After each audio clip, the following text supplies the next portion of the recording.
Ladies and gentlemen, welcome to the. It's gonna be a spicy topic today. Oh no! Wait! There's a echo. Okay, let's. How's everyone doing today? I'm sorry for the. There was a bit of a glitch going on, but I think we are good to go. How's everyone doing today? I don't know if you can hear my voice. My voice is pretty sore. I'm having a bit of a sore throat. Feeling a bit sick, but I couldn't miss this live stream, with you guys for the community. You guys have been fantastic. I really could not miss this opportunity to talk about Singapore. Just to let you guys know, right? I've got sore throat. I've got like ulcers in my mouth, so I got Bonjela ready anytime.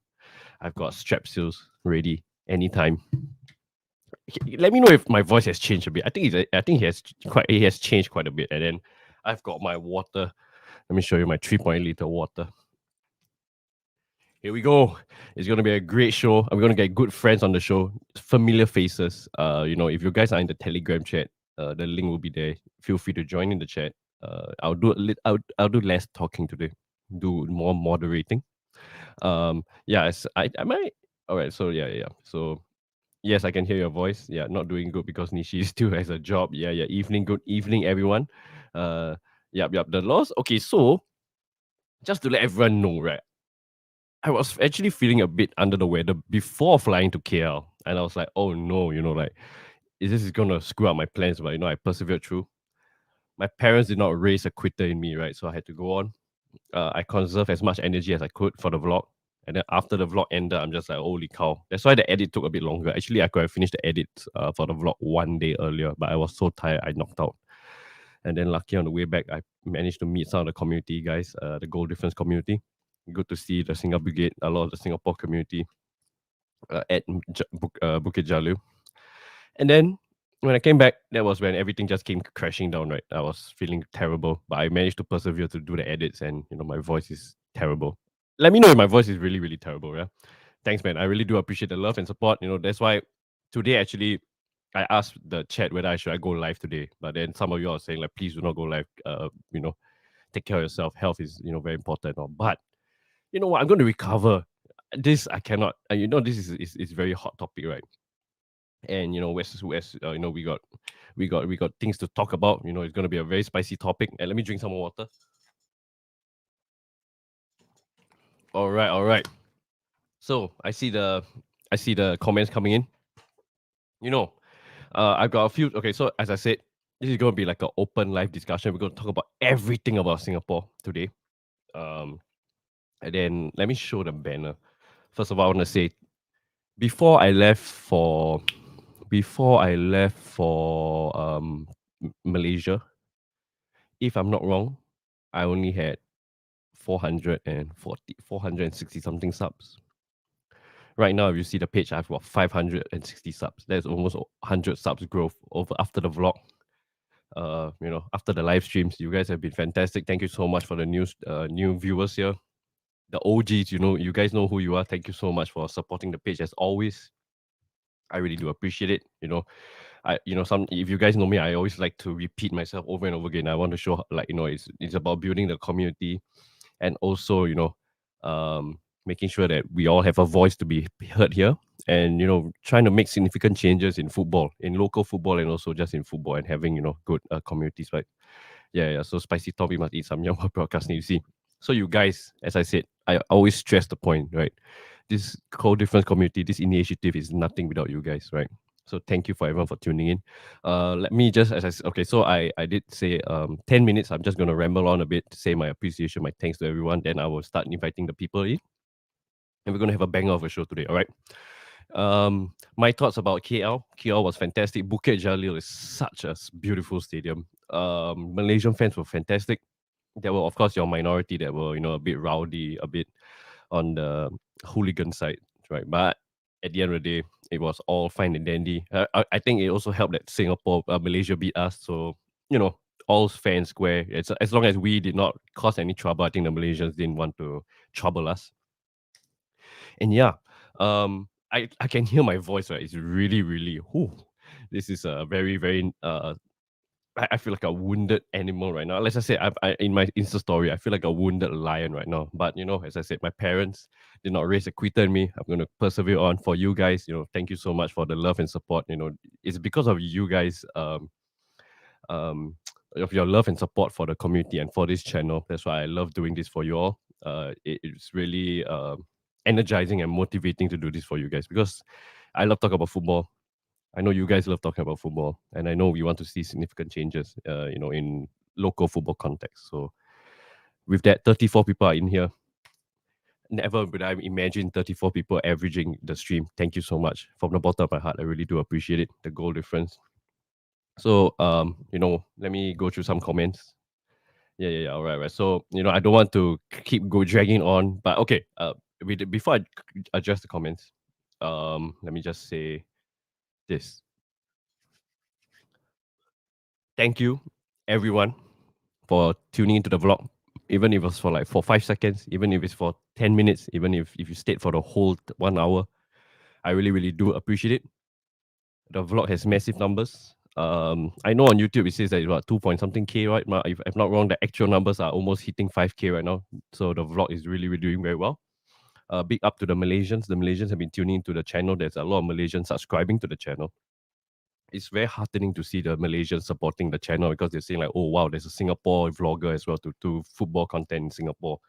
And you see that it satisfies a need even for Malaysians. And just a small plea, if the Singaporeans can give me some support, we can grow this page even bigger, and then we can make an even more impactful, I would say impactful stands and impactful, meaningful changes in the community, right? I hope that as soon as this stream goes bigger and then as we do more live shows, I can clip all this and then we can tag the appropriate people and to show people that we have a voice to be heard. Yeah. And there's substantial growth and substantial people here in the community that listens and agrees with our points, right? So, all right. So I see a lot of the comments where let's see. Shared experience. All right. So, all right. If 1K, I'll go live with one side. We do some some young. Okay. As I said, so the vlog has massive numbers. Cheers, everyone. Thank you very much. I hope it was not too long. I want to do like a long. My strategy now is to do long vlogs, and I do the timestamps for you, so you can just fast forward if you guys don't want to see the whole vlog. But I would appreciate if you can just not watch the whole thing. Maybe watch like an average of 10 to 20 minutes. Just enjoy, skip through your favorite parts here and there. It will really mean a lot to me, a lot to the channel, and please, thank you. I will say thank you very much for everyone that has tuned in, the new subscribers, the returning subscribers, the community. Thank you very much. I cannot stress the importance of that. And thank you to Singer Brigade as well. I just saw a latest comment. Thank you so much for having me there. I understand. I know I did have some internal chats that vlogging could be an issue. I'm not saying issue, like it's sensitive, right? So that's why I always wanted to make sure that I had the vlogs to do, but I also turn off the vlogs and I also tuned in and focus on you guys and sing along together with you guys. The chance was so addictive, and I really, really do appreciate the support. Thank you to all the Singaporeans that made the trip up. I don't know whether FES or I'm sure they've already thanked, but from the goal difference community, we thank every single Singaporean that make the trade up. There's only like 200 of us, but the 200 of us strong showed. Even if you go and see the vlog comments, they're saying that they could hear us from the other side of the stadium, not other side, like the sides of the stadium. So it goes to show that there's only 100 or 200 of us, but people could hear us. So big up to the Singer Brigade, big up to every single Singaporean that made up to Bukit Jalil. Okay, so you know what? Let me see. Sorry, those people that were going to tune in, the guests, I said 10 minutes, right? But you know what? Let's say 15 minutes. All right, let me just address the comments and I'll invite the link and then you guys can come on. All right. I think I won't really go in depth about how I felt about the game and whatnot because I'm sure we're going to talk about Nishigaya. We're going to talk about the game later on, right, in the stream. But let me just go on to the comments and let me just say, this is just appreciation for the lead up to this banging live stream. It's going to be a banging live stream. There are a lot of topics to talk about today. All right, so we've got a new subscriber here. He's from Hougang. He said the 4-1 loss against Malaysia was very unfortunate. We got sucked into the Bukit Jalil hostile atmosphere. We could not impose our own game plan. I 120% agree with this. I think this is Nishigaya's fault because we had a trial and tested strategy and a tactic when we went out against Vietnam and we did not deploy that against Malaysia. I don't understand why. I think the mind games, the atmosphere got the better of Nishigaya. Maybe a more experienced coach could be is what we should be aiming for, because I think under the pressure we just folded. All right, so hold on, yeah, let me see other things. Nishigaya out. Good evening, Brandon. Thank you, Kim. Jack Foss, Kim, thank you very much for tuning in. Mr. Pyro, you've also quite new to the community. Thank you very much. So you're not doing good because Nishi still has a job. Nishigaya, Bernard out. Yeah, take care. Thank you so much for all the love and support. I'm not feeling well, but I still persevere on. I want this stream to do well. I want you guys to hear because tomorrow, also because selfishly, tomorrow the game is going to go live. The Thailand and the semi-finals. And I think today is a great time to talk about it before tomorrow, because tomorrow there will be like a clash, right? So we move on. So Kickoff Art, cheers, mate. Just to let everyone know, Kickoff Art is a great friend of the show. Do check out his Instagram channel, Kickoff Art. Just search that up. He's got very, very good edits of visual graphic design. Do check him out. He does like SPL players, Premier League players. Please do give him a follow. He's a great friend of the show. Thank you very much, Kickoff Art. Good evening, PP Spartan, Riyadh. Thank you so much, community. Got lots of mind, don't know where to begin. Yeah, it's going to be a very good show. Invite more people, let them talk. Yes. Are you working now? Still studying? I'm just graduated, so looking for a job. Hence why I can put in so much time and effort for this. And another reason why I didn't want to back out from today's show, because I want to really show that the passion in me, and that let's push this to greater heights, yeah, for the community and for hopefully local football, the improvement of local football. Yeah, let me drink some more water. So it's me, your brother. Thank you for doing Sack the Bugger. I mean, yeah, I think, but FES does not have a really good history of sacking people, so it's left to be seen. If he resigns, then I guess we can respect him for resigning. Yeah. Malaysian police were awesome. When the fans on the other side got rowdy, the police just started fierce NDBF. Yeah. So you see, fair play to the Malaysians, fair play to the police. Just overall, a very good atmosphere at Bukit Jalil. Nothing too serious went on. Bukit Jalil, 65,147 people there. Mental. The atmosphere was really, really good. Big up to the Malaysians. Any Malaysians here, do say hi in the chat. We are very friendly, don't worry, because we know that Singapore was crap yesterday, 2 days ago. So feel free to say hi. And you big up to the Malaysians. Good luck against Thailand. I think I'm going to root for you against Thailand. I mean, Thailand's already won it 6 times. You guys have won it 1 time. Root for the underdog. Yeah. Give Murph. I think you're gonna come on to the stream later. Good evening, mate. Share the experience. Bukit Jalil fan wise, I think fan wise was fantastic. Merchandise. I arrived a bit late. If you watched the vlog, so I didn't really see. But from what I gathered from other people's Instagram and from the Singer Brigade and other friends, they said that the vibes were good. Food trucks were selling very good food. Merchandise. They were selling a lot of fake Malaysian jerseys for like about 30 ringgit, cheap. And yeah, atmosphere was really good. So thank you for Syed Faris. Thank you very much. I'm sure you're part of the Singer Brigade. Cheers. Thanks for letting me be part of the Singer Brigade for that evening. In future games, I will definitely be proud to be part of you guys more often, and also we can plan to try and improve Singer Brigade. I mean, not improve. Sorry. I'm so sorry. That's not the right phrasing. To better build upon a better atmosphere for everyone, the casuals especially, right? But you guys have been doing a fantastic job. Big up to the Singer Brigade. Every time you guys are there for the lads. Rain or shine, good performance or shambolic performances, you guys are there singing your hearts out. Really fair play to you all. You guys are the OGs. I'm just trying my best to expose and to bring up the exposure for you guys, all right? Cheers, lads. Cheers, Syed. Thank you for having me at Bukit Jalil, and it was fantastic for that 20 minutes before we got run over. So thank you, everyone. Okay, so where's the guest, Rohit? Yeah. Almost 600. Thank you very much. Hello, guys. Ryan Tune, hi. Thanks for tuning in as always. Nishigaya in. Oh, here we go. Spicy Hero. Good to see you again. Yes. See. Evening, Bernard. I'm from Malaysia. 1 sub for you. Thank you very much. So you see, there are some Malaysians coming in, tuning in. Thank you very much. We got majority. I'm sure majority of you are Singaporeans, but there's also Malaysians here. Thank you very much. Big up to the Malaysians. You guys were fantastic. Bukit Jalil, really great atmosphere. KL was fantastic for Singaporeans, and on behalf of the Singapore contingent, thank you very much. We really do thank you for the great atmosphere, even though it was not a good result for us, but I'm sure you guys were very, very pleased. The Malaysians were very pleased for a great night, against defeating the bitter rivals, which is Singapore. Cheers. So make a channel become more successful. Recognize maybe one day you can collaborate with Malaysian streamer doing our collection. Yes, I'll definitely. I had a very small interview with Traveling CEO. Do check him out. He's been supporting the Goal Difference channel for a very long time. So cheers to Traveling CEO. And yeah, definitely I can collab with more Malaysian streamers as well. Big up to Traveling CEO. Do check his vlog out. His vlog's also doing very, very well. So thank you very much. All right. So without further ado, let me send the invite to the chat to our group, Telegram group, and then you guys can feel free to join whoever's joining in. I think there's going to be like 4 or 5 of you all. I'm sure there'll be more.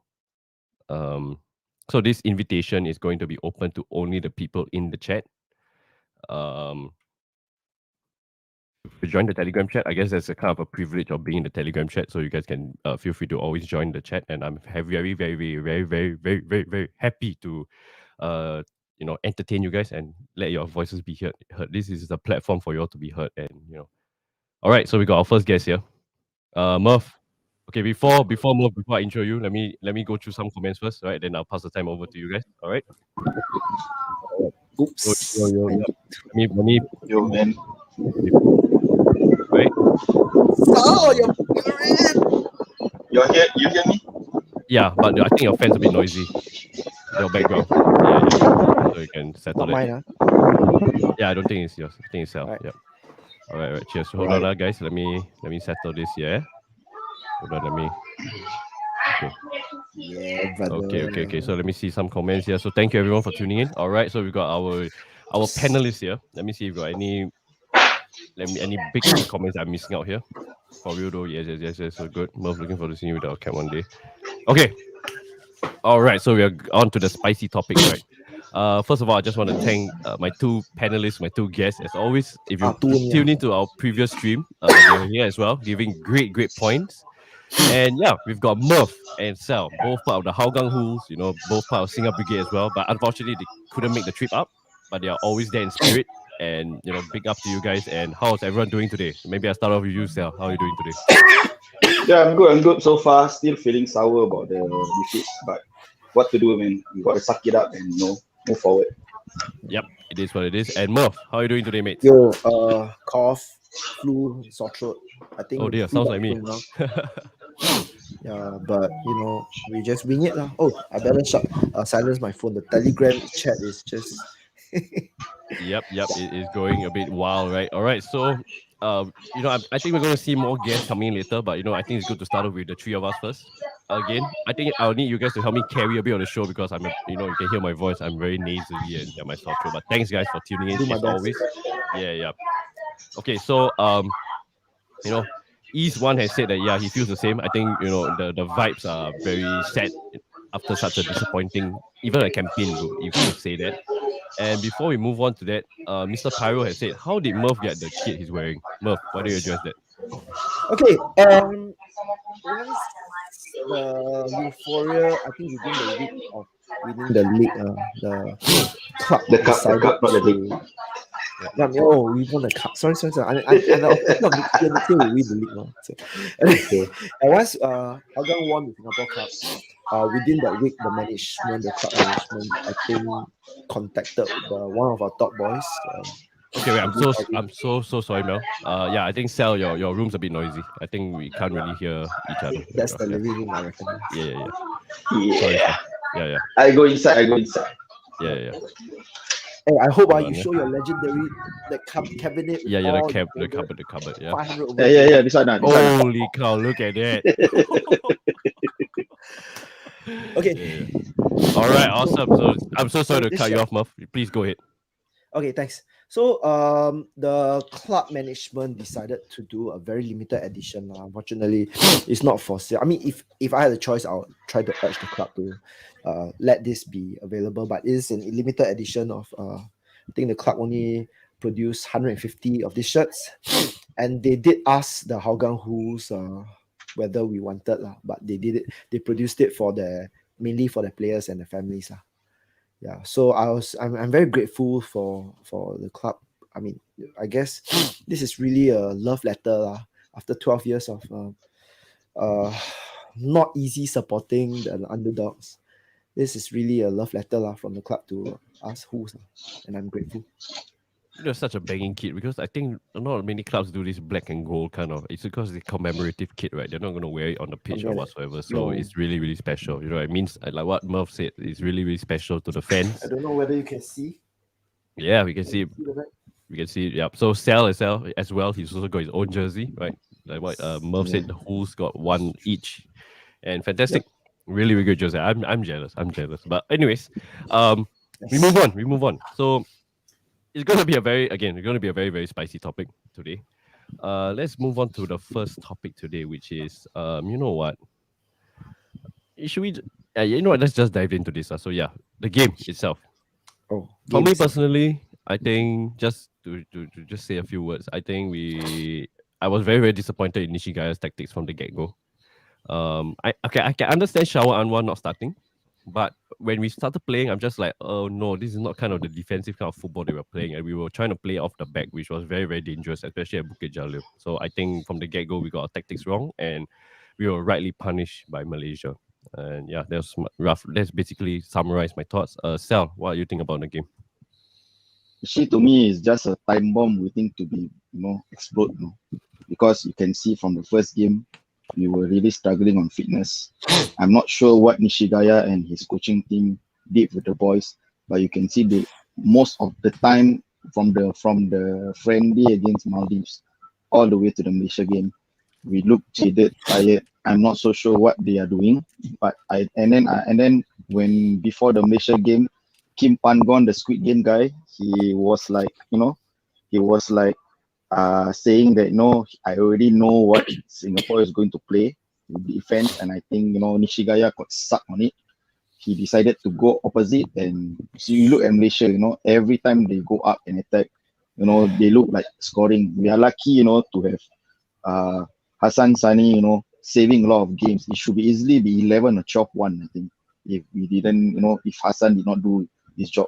But you know, the game. I mean the game. If to me, right, Nishigaya should go because the most probably, right, it's a lot of people have no, like, a lot of Singaporeans have, like, had enough of this. But then it's up to, because he has a long contract, so I'm not so sure whether he's going to go. But if he resigns, he will gain some respect from me. Agreed. Murph, your thoughts? Okay, I'm in agreement with most of our views in the Go community, Go difference community, and online as well. I mean, Nishigaya out for sure. Yes, even our 2 wins, we were struggling, but I could still forgive that because honestly, we took our chances. We did make some mistakes, but the playing into Coach Kim Pangon's hands is unforgivable, lah, honestly, because the moment I saw we were trying to play at the point when just before Shah Shariran gave away the goal, when I saw they were trying to play out of the left wing already, I knew shit was gonna happen, or at least had this sinking feeling. I think the guys at the cafe football were pretty shocked. Maybe they were pissed off at me because I was just banging the table. What the hell? Even before I go, and when the goal went in, I banged the table again. It was so frustrating. And for those lads that were near me or that night at a cafe football, my apologies. Okay, really. All right, I should have apologized earlier, even that I just couldn't hold my frustration in, because honestly, it was a very obvious game plan. Fine, he wanted us to play defensive, frustrate the fuck out of the opponents. All right, until if they're frustrated, they can't focus, they can't score. That simple. And we hit them on the break. Even that goal that we scored, right? That was the kind of goal I would have loved when we are 0-0, that kind of thing. That would Yep. have killed the game. Yeah, but yeah, once that goal come in, we will open the counter attacks already. It was really game over from 30th minute onwards. Yep, game over 30th minute onwards. Just to say one more thing, there's 55 you all in the chat right now. I think this is the all-time high for the live streams in the Singapore context. Thank you very much. Please help us like, comment, subscribe. The goal difference, and also check out the Hougang Hools. Go and check them out. I think they are one of the best local fan clubs that has really dedicated their time and effort to local football. Right, so do check the Hougang Hools out, and please like, comment, subscribe to the goal difference. Cheers, lads. Anyways, let's move on. You know what? I agree, both of you guys. That's why I didn't really want to talk too much about this topic, because I think it's very obvious from football fans, right, that the game plan was just out. It wasn't like a close game. If it was close game, then we can talk, we can discuss more about the tactics. Like, maybe he did one mistake, right? Nishigaya made one mistake in the whole game plan, which we were like, it's unfortunate. However, like what you guys have really pointed out, it was like a whole disaster class of, we went to Bukit Jalil having high hopes, right? And we only needed a draw. And what happened? I think we only played like well for like the first 10-15 minutes, and then like what you guys said, Hassan Sadi's Sal has said, Hassan Sani has kind of bailed us out so many times, and it should not be the case, right? It should be playing better in the defense, in our midfield. Our midfield was completely outclassed in the, it's our midfield, as what we've rightly mentioned over previous streams. Our midfield is actually not our forte in like Singapore's history, right? And then Bukit Jalil was very clear to see. Shahdan Sulaiman was, all over the place. Shah Shahiran, I've been very, very optimistic and very, very positive about him, but in that game he was also completely look very, very bad. Either ways, let's move on. So, let's go on to the very, very controversial topic, since there's 63 of you guys here. I know you guys have already alluded to it, but Nishigaya out? What do you guys think? Yes. Maybe Merv first? Yep. Did the yes come in fast enough? Very, very fast. Very fast. Sal, I know what's going to be answer, but go ahead. You are okay. Yes, actually, because after we conceded the goal, right, he basically abandoned his plans and went on a panic mode. Putting Haris Harun and Irfan Fandi up to the striker and midfield. I mean, what the fuck, man? And then you leave Zulfahmi and Anu at the back, and they are practically not centre backs, but they are trying to do the job. But he totally abandoned his game plan, which is not a national coach should be. I mean, if I'm 1-0 down, I can still play the same thing. Just counter. That's it. We have fast. I don't think Nishigaya knows the strength of the team very well. We have fast wingers. Why not you use it? And then you're playing when Fahan came in, right? The midfield looks better. The only problem is we just could not cross the ball to the strikers because we were playing like sideways, which is very annoying. So to me, the number one thing that Nishigaya should be sacked is because he went on panic mode. What if that game we played against the likes of Saudi Arabia, Korea, Japan? I think he will be on full panic mode. I think he himself will go into the pitch and play. I think I completely agree with you, because it's like, from a top coach, right? What you want to see is composure, stick to the game plan, like what you're alluding to. It looked like there was no game plan. I think even Haris Harun, you can see he was very, very frustrated. It looked like we were just lost sheep on the field, right? Everyone's just looking at each other like, some people wants to play a bit more composed, some people just want to play counter-attacking football. There's no game plan. There's no thought to the game. And then, like what we said earlier on in the previous live stream, we all agreed that during the Vietnam game, right? We can credit Nishigaya for having a bit more of a defensive structure, and we played we played to our strengths. And then we said to each other, there's a tried and tested strategy and tactic against Malaysia and Bukit Jalil, and we did not play that at all. That was really, really mind-boggling to me, right? That means it goes to show that Kim Panggon actually, his mind games actually played really, really well. Like to Sal's point, this is a sign of an inexperienced coach, right?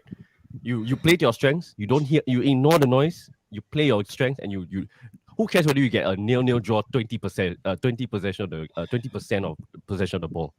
Nobody cares. As long as you get the draw, we are through, right? I probably won't get back safe here in Singapore, but at least we get the result. To me, a 1-0 defeat, like if he's still playing the same way, 1-0 defeat, I don't mind, because at least he tried, at least he defend. I know it's boring football. People will accept the 1-0 defeat, but I won't be making a lot of noise. But this is a disaster. It's like watching, school kids playing on a pitch. Sorry for the players, man. I know some of the players are my friends, but I'm sorry, man. Yeah.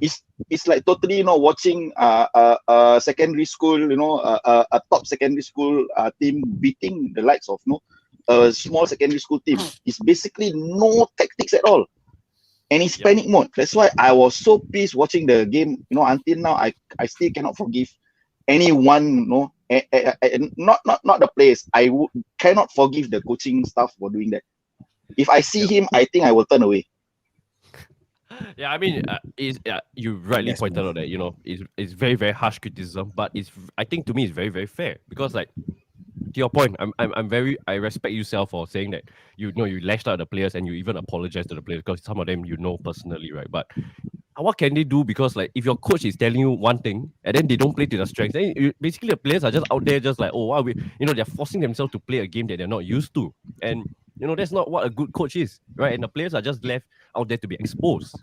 And that was very terrible to see. I was in my vlog at the Bukit Jalil. I was trying to be as optimistic as I could, but I know I was keeping up a very optimistic front in front of the camera. But when I was seeing what's on the pitch, I'm just like, what on earth are we doing after we went down 3-0? It looked like we had no clue, no adjustment plans, and like, what do you say to your point? If we had lost 1-0, right? We defended our hearts out. We had one or two good chances. I can proudly say that Nishigaya at least maybe deserves more time because he's only been at the job for 8 months, right? But Yeah. after this, sorry mate, this is for like the biggest testing ground for him to audition himself for the long term. But after this performance, I'm so sorry, he doesn't have the caliber to be our national team coach. He's got to go. definitely not.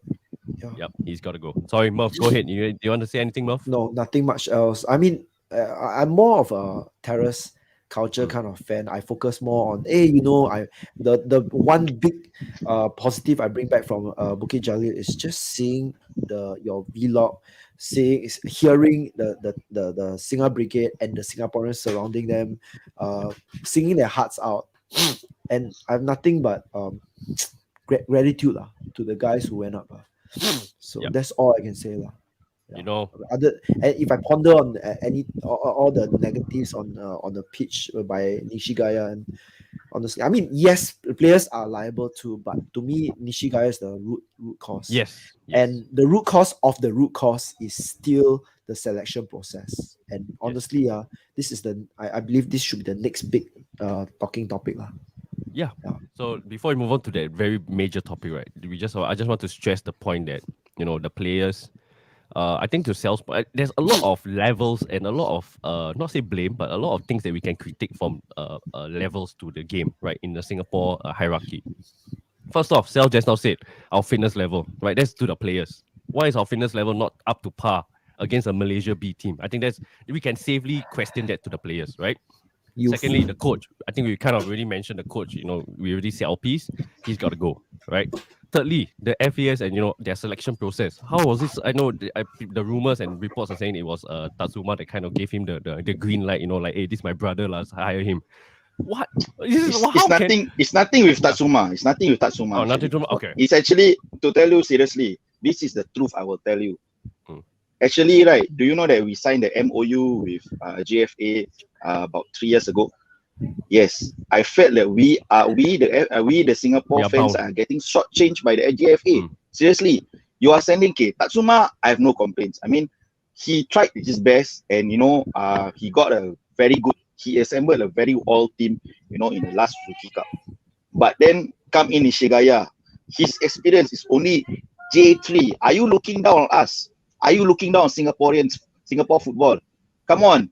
If this is what JFA is sending, then cut the fuck of the MOU. Sign with someone else. We just signed Saudi Arabia MOU. Saudi Arabia. What are they going to do with Saudi Arabia? Send in one Arab guy just to coach? Very, just very a random fair, right? one. Yeah, that's why. Yeah. You see, very, very great points from Sal. You see, that's the problem, right? I think now let me go to the next point, right? Like what Murph is saying, like the structure of like our football landscape in Singapore, right? Nishigaya, we are all in the agreement. I think most of Singaporeans will say like Nishigaya out, right? I think that's the very fair sentiment. If whoever's Nishigaya in, I think it's not going to be a very favorable discussion for you. But we are all entitled to our own opinions, right? I was actually a Nishigaya in guy, right? But after that performance, no way, right? Let me go on to the next point. So the next point is I want to ask, right, is you see the structure, right? He's only out, right, if he resigns. I don't think FAS is going to sack him. Do you guys think that FAS will sack him? If they have the balls, man, to sack him, I mean, I challenge the top people to sack him by end of the week. I challenge them. Yeah. Seriously. If they have the balls, if they care about Singapore football, sack him by this weekend and replace him straight away. No more asking about J3. If can, I want Steven Gerrard to be the coach. But I think it's stupid lah. I wouldn't call it. Yes, I'll call it balls to segment. But I want to use the moral courage to do the right thing. Not about not doing the convenient thing, but doing the right thing, even if it's the difficult choice.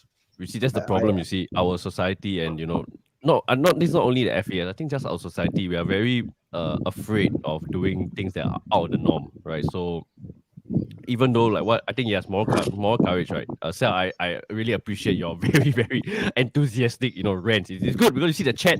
Thank you, man. The good thing about your rants and your enthusiastic rants is that you speak facts, right? And that's why the chat. You see the chat right now. I'm sure you guys can see, right? They are saying Sal. They are all agreeing with you because this is just our frustrations as fans looking at the team on the pitch, right? I just saw the Telegram. Syed Faris join us. Yeah, baby. Yeah. So Syed Faris has joined us. He's also part of the Singapore Brigade. Thanks, Syed. You I saw that you turn on the notification for the Instagram story. So I really do appreciate it. Thank you for following the goal difference. I appreciate it. So yeah, going back to the point at hand. The fact of the matter is like what I'm saying, Sal, we're so enthusiastic and so very, very convincing and very I would say a very powerful rant, right? It's good to drive home these points because sometimes our voices are not heard. And then, like what Murph is saying, do they have the moral courage to sack him or not? I don't even have the confidence in Singapore to sack him. That's the problem, right? And if they don't sack him, let's just say if they don't sack him and he continues, it's not going to look good for him because the next Singapore game, everyone's going to say Nishigaya out. He sucks. He's going to do this, and it's just going to be a whirlwind of like bad PR, which is not Singapore. It's what Singapore is not really good at handling, right? Bad PR, and then Nishigaya is just going to go through a brainstorm. Even if he does a masterclass, right, I don't even think he can salvage his reputation anymore. Unfortunately, we are not hating on the guy. We're just hating on, to cut him some slack. Maybe he was put in a position that he's not ready for. Like what Sal is saying, right? We hire a J3 guy because of the MOU that we signed. Yeah, we signed with Japan, right? And then unfortunately, he's like a scapegoat, right? Maybe he's just not primed to be a manager of this caliber yet. And then he's put in this kind of position, and then now he's going through this kind of unwanted criticism, right? Because sometimes you may put a very talented guy, but he's not ready for a job. This is what happens, right? He may be talented as a coach. In the future, right? We never know. However, right now, what he has shown, correct. Gavin, as example, what has he shown is nothing of what we should be expecting as from a national team. Not even like your Geylang United, Geylang International, your Hougang United, not those teams. Our national team, I'm really shocked. Abysmal, a very abysmal performance, and now let's move on to any more structural things you want to say, because we already said quite a few. I just want to leave it short. I just want to leave it short. The only thing that Nishigaya can save his career in Singapore is he set up a press conference and explain why he failed during the AFF tournament. Why the team failed, and you do a public apology to all the Singaporeans who came down to the stadium and all the fans who have been cheering for you. I want a public apology. That I can forgive it. Yeah. That will show his the minimum. Yeah, go ahead. Yeah. No, I think that's the minimum. Whether forgivable or not, but that's the very minimum, honestly. Yeah. And if he doesn't even contemplate doing that, I mean, if he wants to and FAS stops in, fine. But even then, he should just. I mean, I'm looking at the Singapore Brigade guys who really, they haul up their drums and their banners up. Not an easy task, So, I feel for the guys, really. Yeah. For my guys.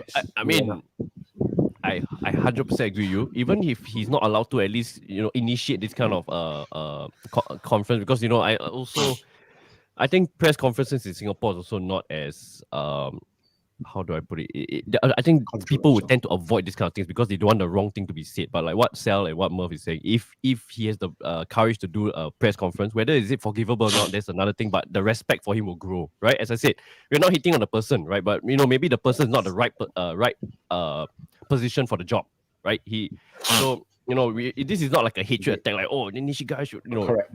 This is just about him being the Singapore manager. Please do not misunderstand what we're saying here. I know it sounds very rantful because it sounds like we hate him.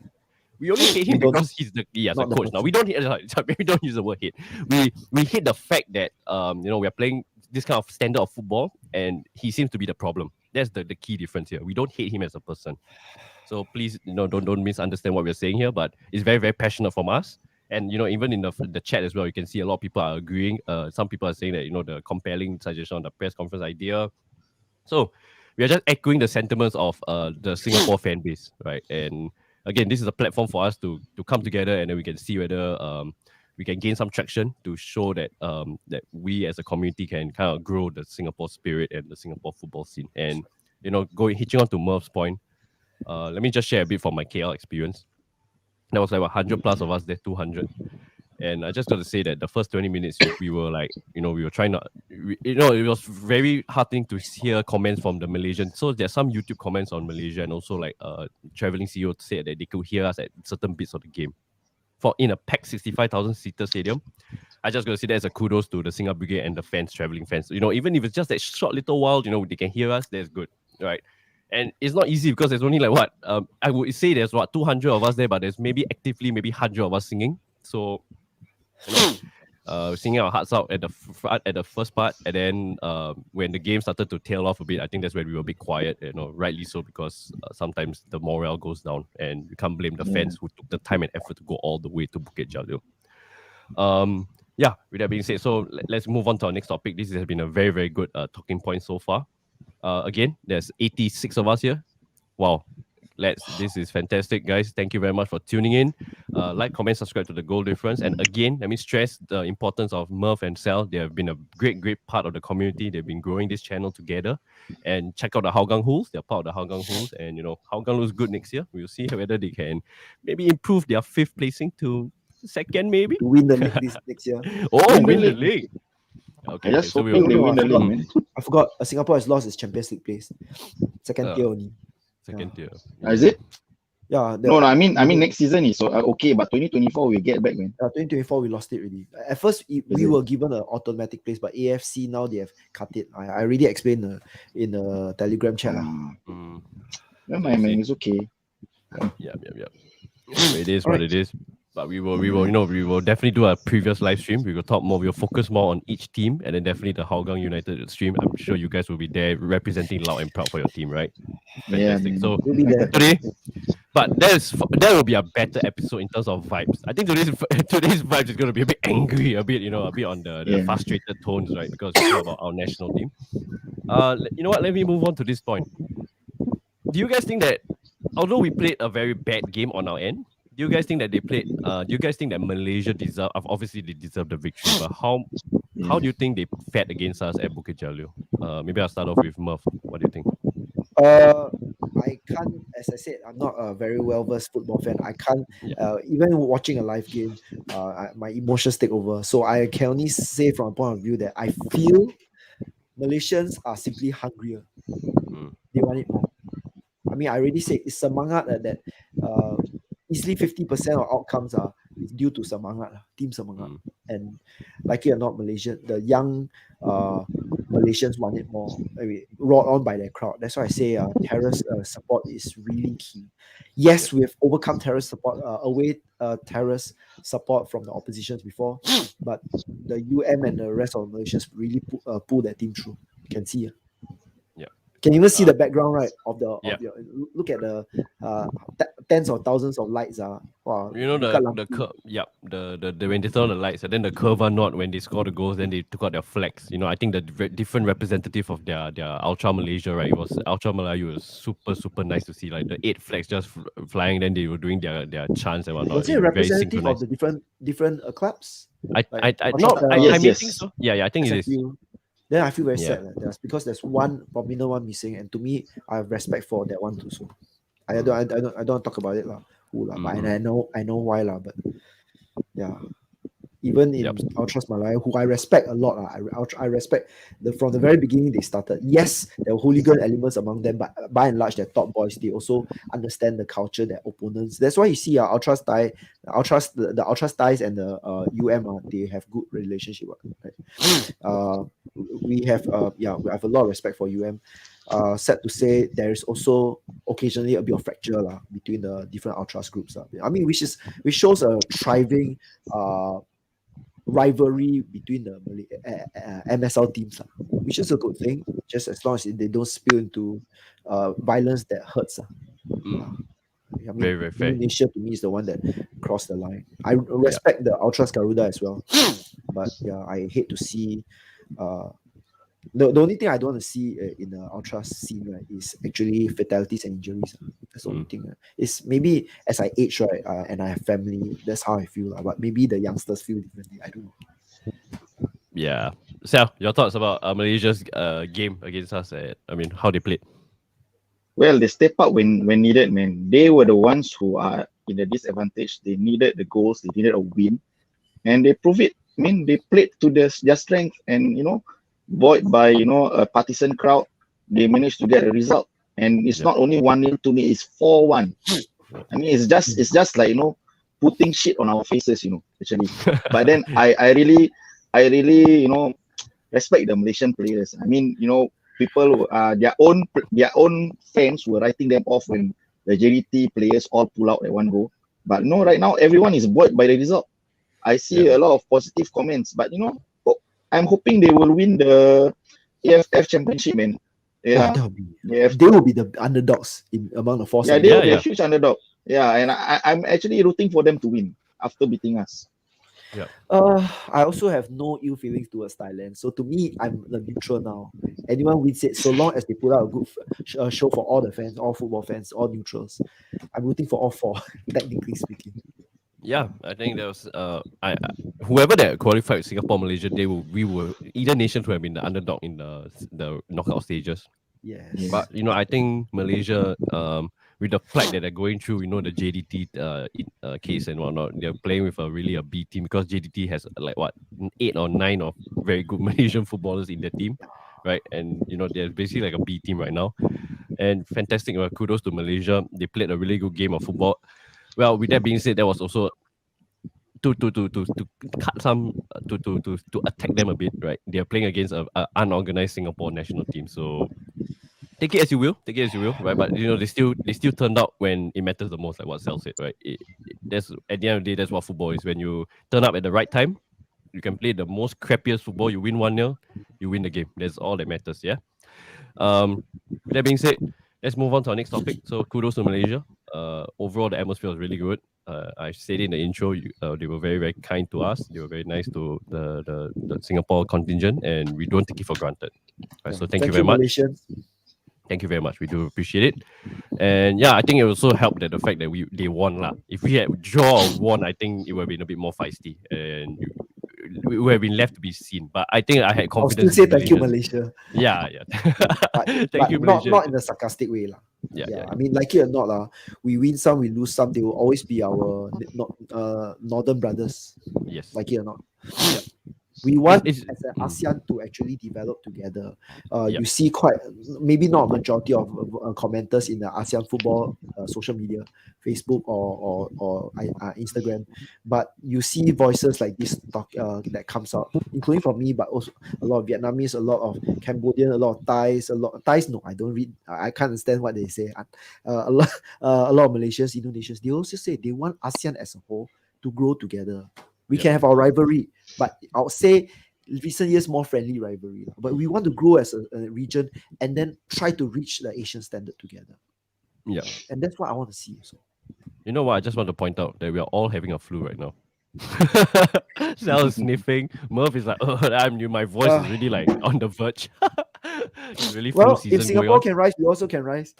Yeah. So please take care, everyone. It seems to be like maybe the weather is up and down. Flu season is in progress. Please take care. Okay, so now next talking point. I want to talk about this actually. Do you guys think that if you guys didn't know, Singapore had the oldest average age squad in the whole of the tournament out of the 10 nations, right? And then we were 28.2. I think that's our average age, and then we had like 13 players above the age of 30, which is we only picked 23. There was a 23-man squad, and 13 of us were above 30. right? And then that goes to show that we were trying to bring in an experienced squad. And to defend Nishigaya a bit, he's only been in the job at a very short period of time. I think that's the mentality he went in, and I don't blame him for that. Right? That's if he went in with that kind of mentality to bring in more experienced players, and especially the language barrier and whatnot. I think maybe he wanted more of the veteran and leadership to inspire the team to put in a better performance, right?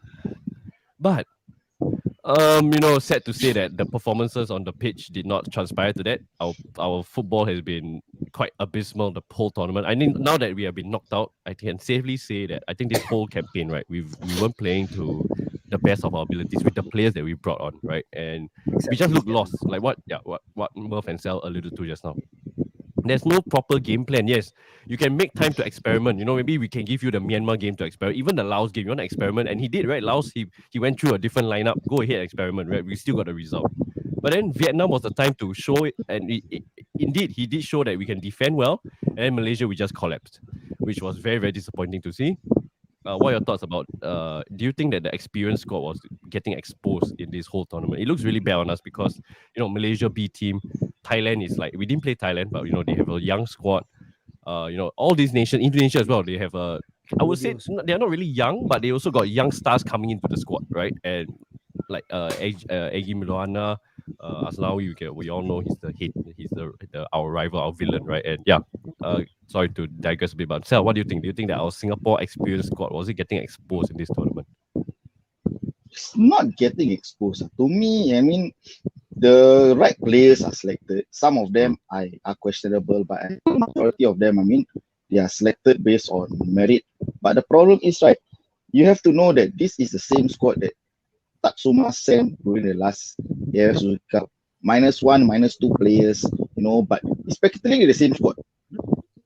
But then the problem is, right, with the same squad, how come, two different teams turn up? For Tatsuma, everyone was super fit as a fiddle. We were playing fast passing football, and then the defense was solid, not as solid, but then at least we win games and we defend what matters. We held on during the last Suzuki Cup. But this Suzuki Cup, I'm not so sure, man. When I see the Maldives games, I was already very worried because I can see that some of the players are not being played to their strength. Some of them are playing out of position. Then after that, after the injury to Iksan, I think up front we went like your attack wasn't that sharp anymore. Like when Iksan was around. Then I was thinking, we had a very long SPL season, about 28 games, plus Singapore Cup. After Singapore Cup, I think they had 1 week of rest before they went over to Japan for the training. Then I don't know what they were doing in Japan, but then when they come back, we were expecting them to be better, but then they look tired. I'm not so sure, man. What happened there? Is it because they had a long season and they were really tired out during the training camp? I'm not so sure. There's a lot of questions asked, which is the reason why I'm very interested to know the after action review after this competition. What went wrong, and what should be improved. Yeah. You see, so it's very questionable. Two different coaches, but practically the same team, but they're playing so differently. I'm not so sure, man. Would you have the same question also with that? Are you thinking on the same line as me? Yeah. I think it's very fair to think in that direction because, like what you say, is very easy to think like, oh yeah, we brought in practically the same players, right? And then if you want to look at your successors, you would think that you are in a job. If I was Nishigaya, you would like, oh, okay, I've only been in a job for 8 months, right? Maybe I should take cue to what Tatsuma has done here, and then we can see how we can progress from there and play similar football, right? But the problem is, like what I agree with you, Sal. It does look completely different, right? Maybe our players regress. That could be a potential, but I highly doubt so because it goes against the thinking, right? We brought in the same players, experienced squad players, and then we regress. It goes to show that the regression is only pinpoint to one person, which is Nishigaya and his coaching staff, right? So it's Murph. Sorry, you were just going to say something? No, nothing. Just a follow up on one comment from what Sal says. Ideally, we would like accountability from the FAS management. Yeah. Hand on heart, in Singapore, do you think we'll get it? Yeah. It starts from the very, very top. The rod starts from the very, very top. So I'm hoping. I'm hoping to get while I'm talking this, I'm criticizing, almost everyone, I'm hoping that I will get a message and asking, why you're talking like that. Then, you know, I want the explanation. As a football fan, I'm Me not too, me saying that, I should deserve the explanation. But No, it's not I only agree with me, you. it's every single one fan who spent the ticket to watch the games, who went to Malaysia and saw this, 4-1. I mean, we saw us getting, trashed so badly. I mean, who will not be angry, man? Everybody No. deserve an Yeah. explanation for that, man. And I agree with you, Sal. I agree with you. Mm. I'll bang the door of FAS and I'll ask. I'm not going to do that. Obviously, I'm going to Of course, dialogue man. as calmly, rationally, because there are still very few, but there are top people in FAS that I feel that they have the open heart to still want to dialogue. If they have closed the door, we will bang. Single Brigade from the very beginning, Hougang Who's, LET. We all did that before. All right, but for now, very simple. As long as the door is open to open dialogue, we'll do so. And my thoughts going back onto the original question, experience squad. I think I'm always of the view that the best squads are a very good mix of experienced heads, um, young, enthusiastic, and fit players, Yep. middle-aged, those who have already some experience and still are able to, Hungry. excel. Basically, it's a mix. Yep. It's always been. I mean, you see, the Young Lions squad is an abysmal experiment gone wrong because you always put young players together without experienced guidance.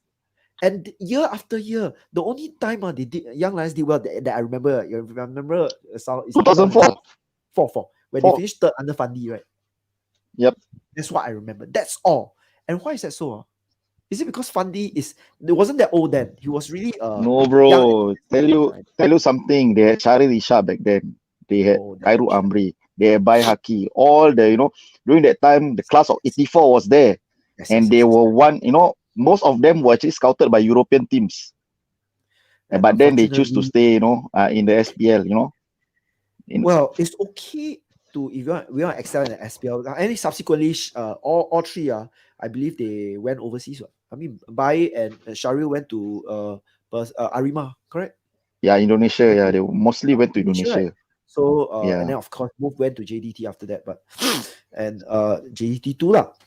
So I would say that maybe that one is a one-off, but I would say as a whole, the Young Lions and from the very beginning, remember when who's formed, we will still declaring Young Lions is a horrible experiment unless really they bring in one foreigners, which they did for a while, two experienced Yeah. heads. I don't know. But the thing But is, when Lions 12 came out, do you remember? Okay, I'll share with you a little history, Brandon. Yeah. LATW as in 2011 when he set up, right? When 2012 Lions 12 came about, some of us, not all, I can't speak for all. I was supportive.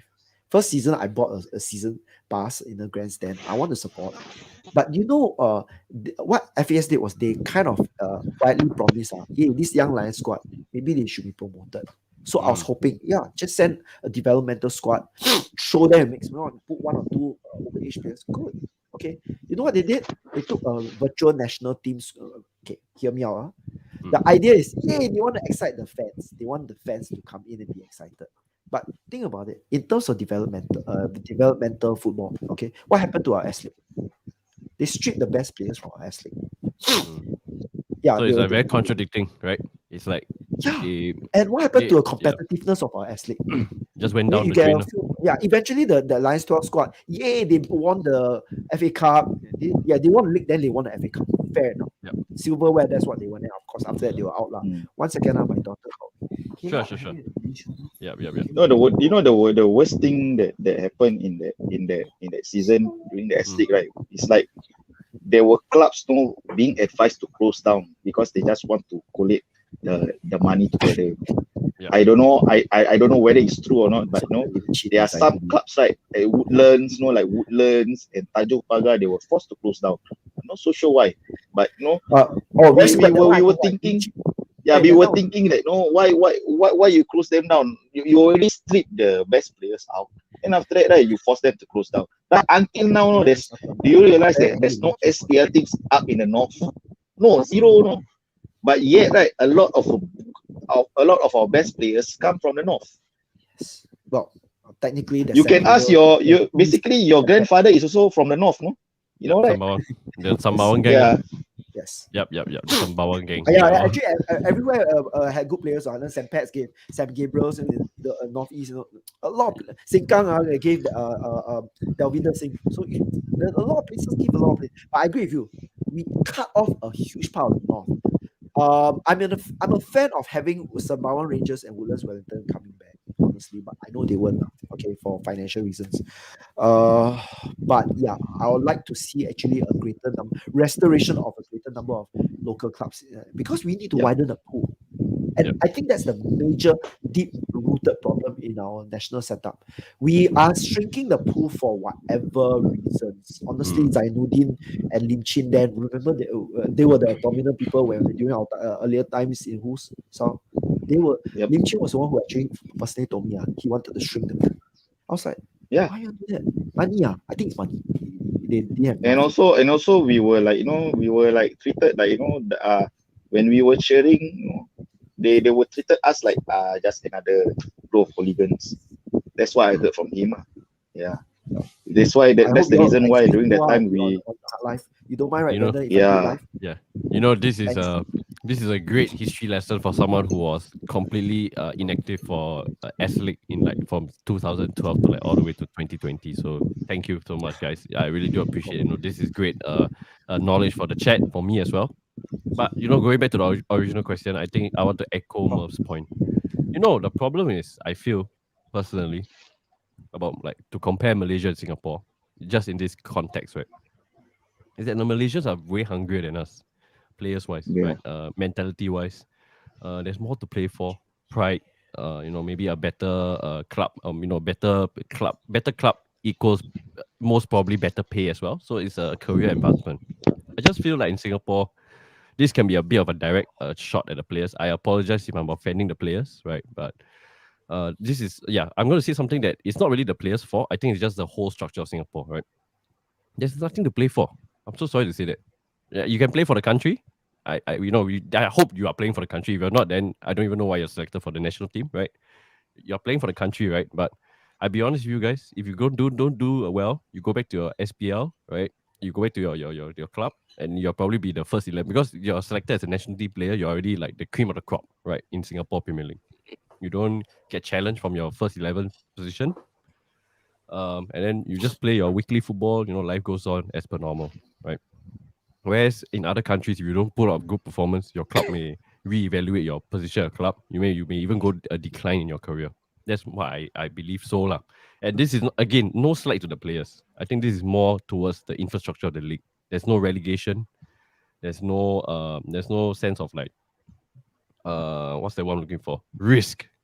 Is that the right? Do you guys where I'm coming from? Do you guys know where I'm coming from? There's no sense of risk. But I have to disagree to you on that, man. Actually, okay. Because to me, right, the number one thing is which is why who's always say, if you really want a very good team, right, make sure we want you all to qualify, for AFC every season. At least there's something to play for, and at least earn some silverware. Like for me, before 2022, I supported a team, that hasn't win any silverware, and people were asking me, why are you going down to Hougang, which is 25 kilometers away than you, when you had Warriors, which is right near my house last time, and you have Albirex also quite near my house. But then I told them the difference, right, between supporting these two teams in Hougang, because it's the team of choice that I chose. I chose to follow them, and I feel like a family there. So that's the reason. And to me, right, supporting a club, right, that's not very well known for winning silverware. Suddenly to win silverware is like what of a rover story. It's the the drama thing that comes to us. That's the reason why a lot of us, when Hougang won, we shed tears. You see, it's something special. And also, right, like when we see Hougang playing AFC Cup as a Singapore representative, we feel proud, because they are representing Singapore. So that's why when this season, right, even though we did not qualify for the second round, but at least we do well. We did well. We did well. No, the support was there, and the team became better. When they came back from the AFC Cup. I tell you, the first two games what 2 victories, no, especially one against Phnom Penh. We were down 2-0, we fought back 4-2. In the end, we won 4-3. It was against the Vietnam team. Okay, we were playing in Ho Chi Minh City. Halftime we were 2-2 and we were going through. We lost 5-2 in the end. That class show. Yeah. Right. But that close, man. I tell you, heartbroken. Yeah. But we'll go again. Because this coming season, right? Okay, we are in the AFC Cup. We are going to travel 3 games at home, probably Jalan Besar or maybe Punggol Hub, I don't know. 3 games away. I'm going to travel at least 1 game. If not, All right, or so we have another guest. We got Aiman on the show. Sorry, he's waiting on the Hi, Aiman. on the guest list for quite a while. I'm so sorry. I'll just leave him here if he comes on anytime. Anyway, we have Fellow just wanted to AFC. say, guys, we have picked 100 viewers. It's the first time ever a local context live stream we have picked 100 viewers. You know what? Big up to Murph, big up to Sel, big up to Aiman, just recently joined. Big up to everyone in the chat. Help us like, comment, subscribe to Goal Difference, share the news around. This is a brutally honest live discussion. I think this is good for the infrastructure of the league, right? I hope that this is a platform for us to. I don't know, but maybe I'll put him off for now. Yeah. I'll see. Yeah. Anyways, I can't wait to roast thank you. you. Nah, just kidding. Thank you very much for tuning, everyone. This is what's the good thing about this place here? This is a very honest, live, brutally honest place. Because sometimes in Singapore, I feel that there's not enough honesty that goes around in our leagues and all. And it's good to see that we have this kind of open space platform for everyone to share their views and thoughts and just be a bit more on the controversial side. I think that's what we want To to be hear. honest, tonight I'm really less controversial. Yeah. I think some of you have seen my more controversial moments. Yeah. I mean, I have faith in you guys to know your limits as well, lah. Don't go all guns blazing. Not guns blazing to hurt others, but Yeah. if the truth needs to be said, it needs to be said, and the Yes. truth can, at least the truth I feel is the truth can be an opinion to other people. Yes. So fair enough. It's I up agree to them to whether they respect. can handle the truth. Yeah, I agree to respect, to agree to disagree. You know what I mean? Agree to disagree. So to me, there's only one thing that matters. We need to lift up our Singapore football and also our Singapore society, lah. Okay. Everything that goes against it, if there's anything that goes against that objective, I'll speak up against it. And I have less filter than others, but I respect the goal difference community a lot. So. All right, so we move on to our next topic. We went on quite a long time. I know we digressed a bit, but it's good. It's good to hear that because we are talking about the experience squad. No, we talk about the experience squad, but then it's good to hear how this experience squad actually has done for their clubs. And also that's why Nishigaya has brought them on to probably put on a better showing. But in the end, it was what it is, right? It is what it is. The facts are we got knocked out in the Farhan came in Mitsubishi too Cup. late. That's my opinion. All right, so that's actually a very good talking point, Murph. I think Aiman is back. Wait, let me see. Aiman, are you back? Yes, I'm back. Sorry for the situation. Yeah. Why you dumb? Are you at Sorry? home, Aiman? Oh no, I'm at a confidential area. All right. Yeah. Okay, sure. Just don't I mean, accidentally turn on your video, show your butt or what, please. Oh no. Yeah. I would preferably if you put on your camera, you look a bit more professional. If not, maybe we can have you another time if you don't mind it. Okay, like this. Right, awesome. Fair play. Yeah, I think it'll be good. Yeah. So this is Aiman. He's part of the crew. A big Hopefully he's Sailors not fan. jealous. Like Brandon one time. Yeah. Gotta do what you gotta do. Yeah. All right, so let's move on to, we were actually moving on to the next topic, which Murph alluded to quite nicely. He segued it nicely for us, right? So Nishigaya brought a younger squad. We just talked about the experienced squad. Should have brought in more younger players, or even he did bring in younger players like Farhan as well, Raihan Stewart and all. And it boggles me. I think there was a comment earlier that said that Raihan Stewart wasn't even. I mean, how has he not played against Malaysia that day? I really don't understand. What do you guys think? Maybe I'll start with Aiman first, our new guest. Do you think that Nishigaya should have brought a younger squad to the? Sorry to interrupt for a while. I'm going to change my internet connection, so I might freeze for a while. Okay. Yeah. Sorry, I should answer. Okay. Okay. So it's hard to answer this kind of question because if Nishigaya comes in to AFF, having to pick a younger squad, right? I think what we will be ending up saying is that we should have picked the experienced players. But then, as you can see, like what happened in the AFF, um, even the experienced players are one of the reasons why we are currently on a downfall stage. But then, to answer this question, I would say no, because you need to have your best into the competition. The best way that Nishigaya can bring out a younger squad is by international friendlies, or like maybe it sounds contradicting, but maybe the qualifiers. That's where they can get themselves seasoned into international responsibilities. But to bring them in AFF is is a no go in my opinion. So I would say Nishigaya made a somewhat right decision not to bring out a majority young squad. All right, that's fair. That's fair. Sal, your thoughts?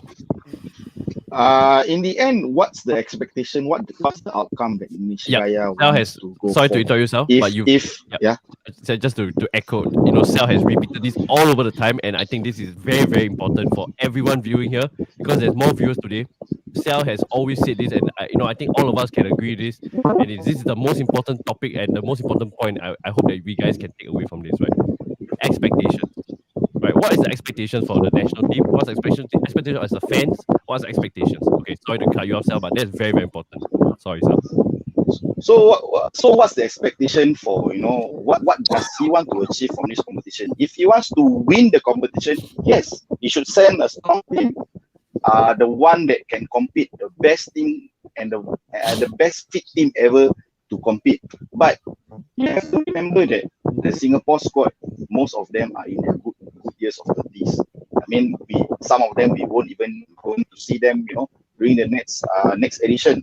So if they send a younger team, okay, and if they send a younger team, right, and give them a run out, I mean, if we were to lose to Malaysia that day, I do not mind.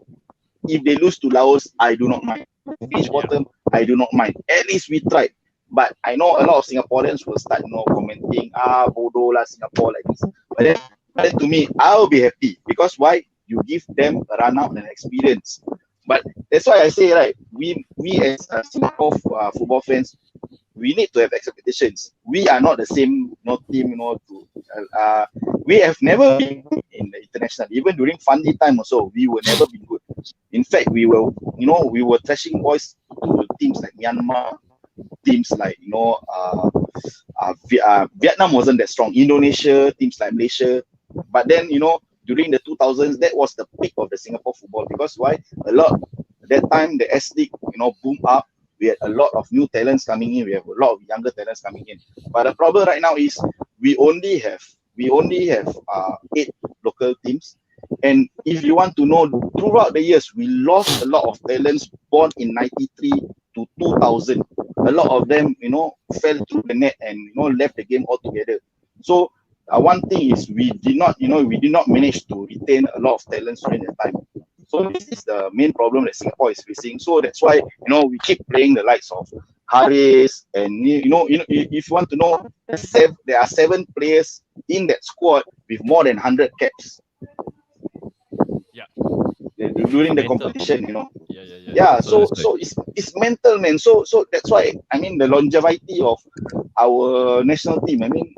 There's nobody coming in. You see, that's why right now number one thing is we need to see who will be able to replace the likes of our older players. Sure, Sal, very well put. Murph, your thoughts? Okay, my answer just now remains the same lah.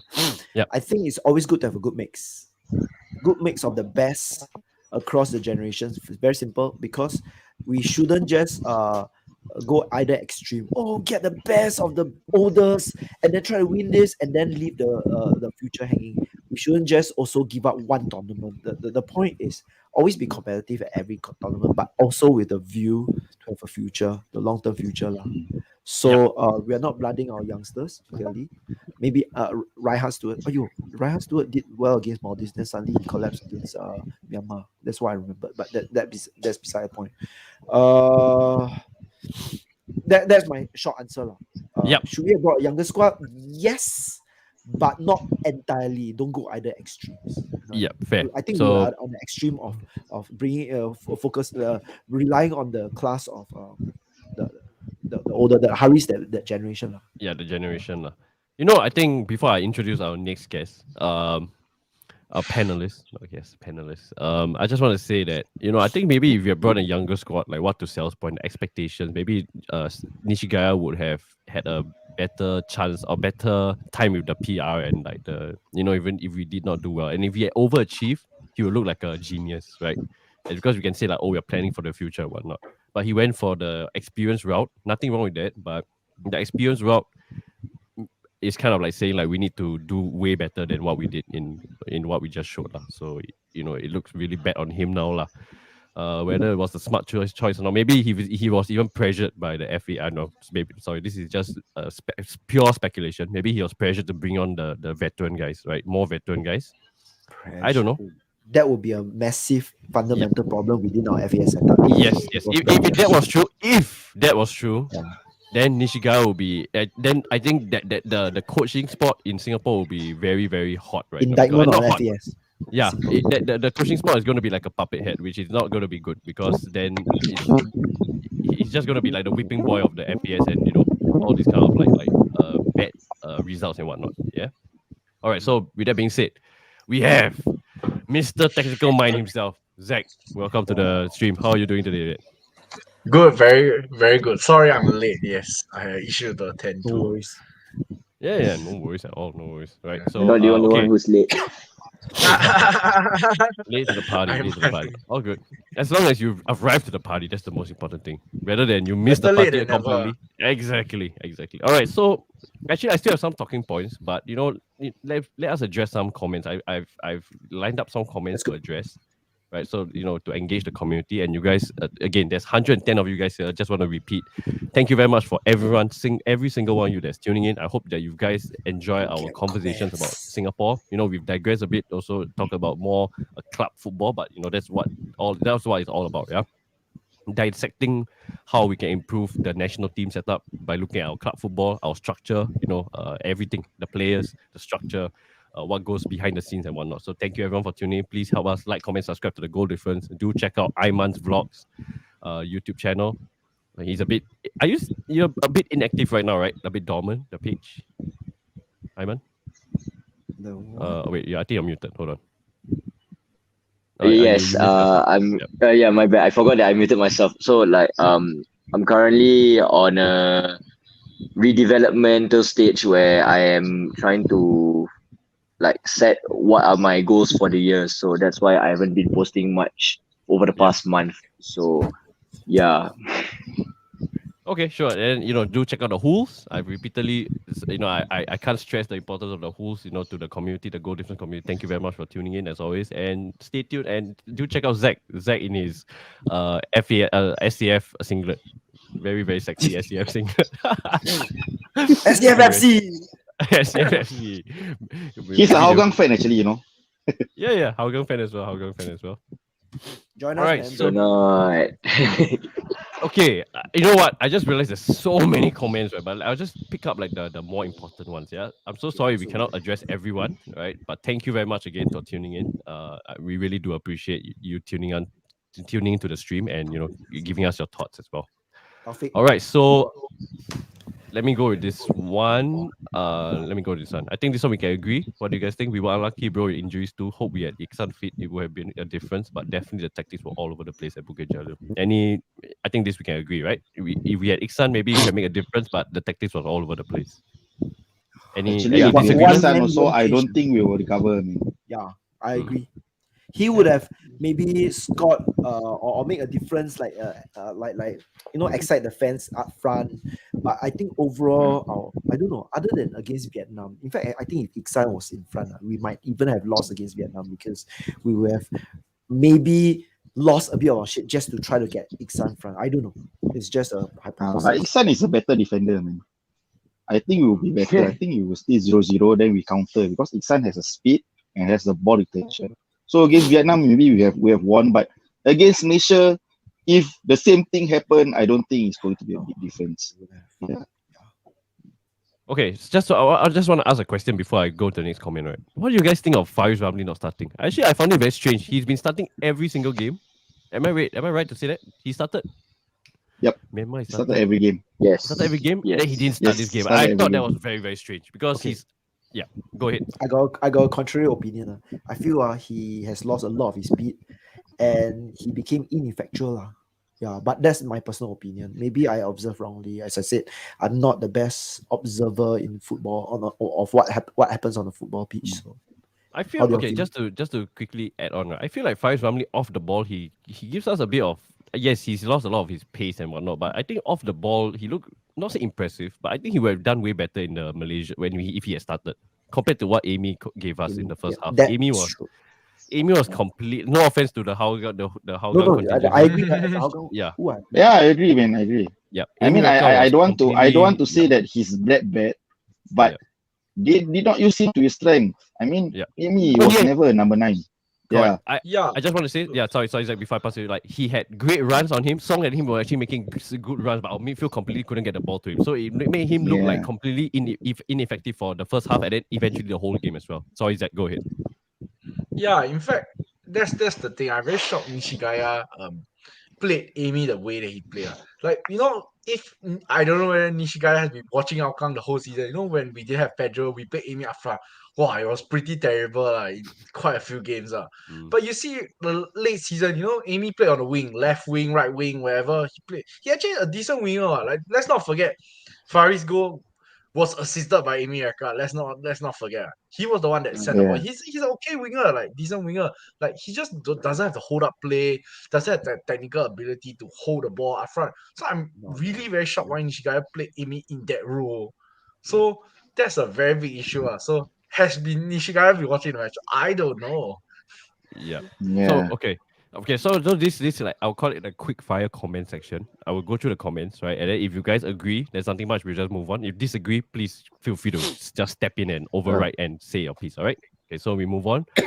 Mike Bin Yolo, thanks for tuning. He said the problem in Singapore is that the players are scared of the ball and end up clearing. End up clearing the ball for absolutely no reason. Not sure if these are Nishigaya's tactics, but our players' technical ability. Okay, so let me start off by saying I agree with this, but I just had an AAR with my grandfather today because I had to help my grandmother do something. Then when I opened the door, right, and he saw me, he's like, "What the hell, Singapore hopeless?" I laughed. Then we just talked about it, lah. Yeah, like what he said, what abysmal showing when he was watching on the TV, lah. So my grandfather said, right, the biggest he said the biggest takeaway was that he was very shocked. He was very shocked about our technical ability. Really, like we couldn't control the ball. He said, and the fact that we cannot control the ball, that's why there's no space for anyone to operate. And I wholeheartedly agree with him. I think our players' technical ability was kind of exposed on Tuesday. So that's my opinion. That's my AR with my grandfather. I was just listening to him while having lunch. Anyone, please go ahead. Fair. I'll say that the boys, maybe that was I won't credit to Nishigaya. I'll credit to Takuma. Our boys, if we were to so-called bomb the ball forward, I would say it's a random reckless bombing the ball forward. If you notice, most of the time our boys are, maybe it's a Hougang thing. Okay, I find Hougang's play and the Lions play when they want to bomb the ball, it's down the wing Similar. very tactically because we know we can rely on fast winners to terrorize the opponents. Yeah. But I agree with you against Malaysia. I don't know what is it Nishigaya's tactics. Our boys are panicking. I agree. But the earlier matches against Maldives also, okay, I find that we are not just randomly clearing the ball. Yeah. All the time. All right. Anyone else? Or we just move on from here? As I always say, okay, never mind. You say first. Yeah. Actually, my opinion about this, it's not even about like technical ability, have technical ability. It's like it's normal. It's a away game. The players feel pressured. That kind of thing. It's very normal to feel very alone. It's a big stadium some more. That kind of thing. Not many have played in such a big stadium.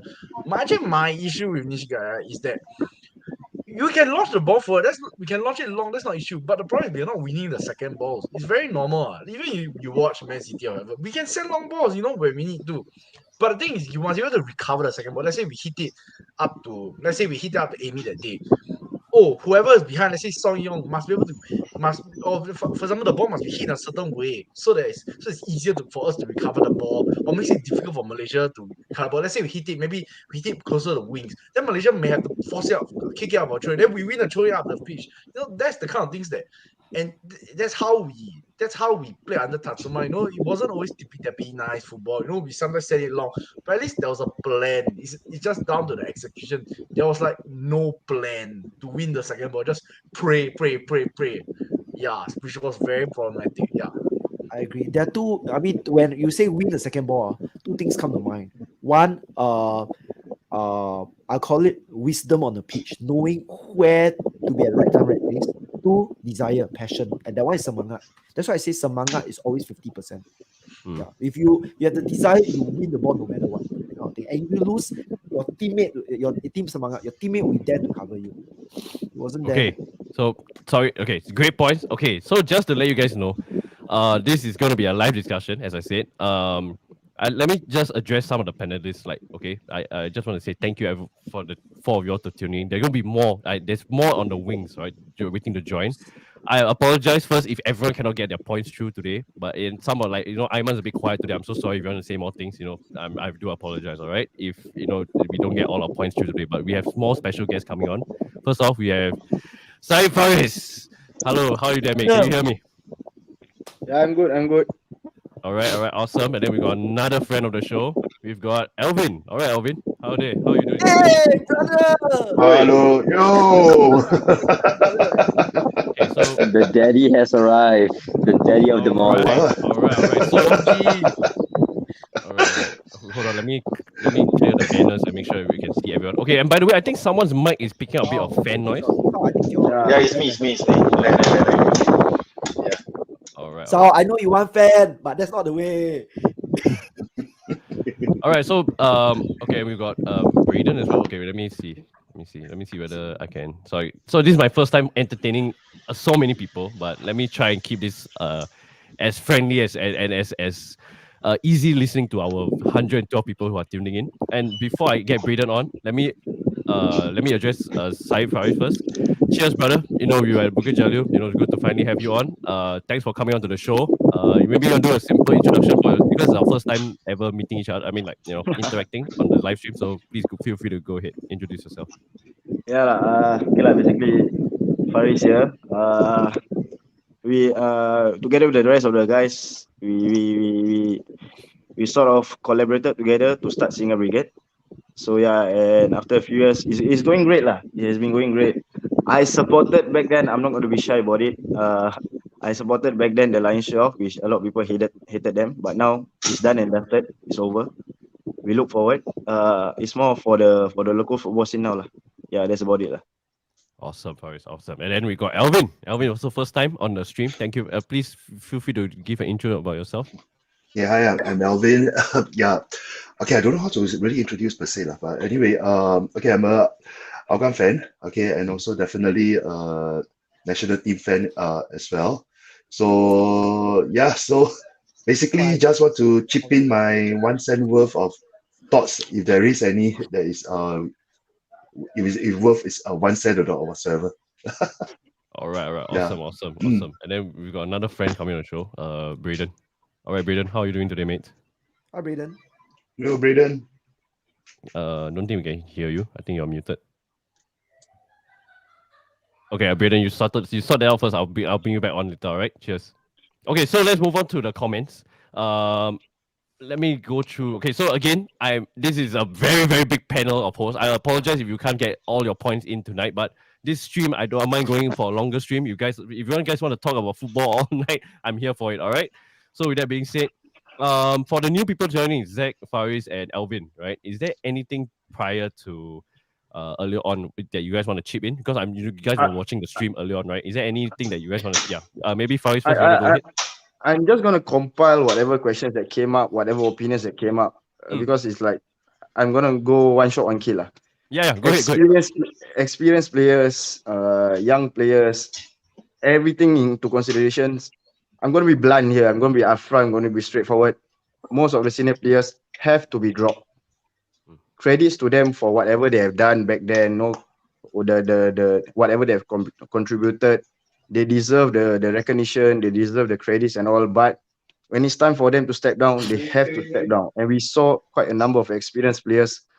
I'm sorry, at national level is another step higher. So we got to look at it at the bigger picture where they need to be dropped. They can't be playing anymore. I'm sorry. Like I won't mention the players' names, but they quite a number of prominent ones. They have to go. And Nishigaya definitely again backing Sal and Murph out, totally out. He got to go. I mean, you know, when I was at Bukit Jalil, I mean, you were there.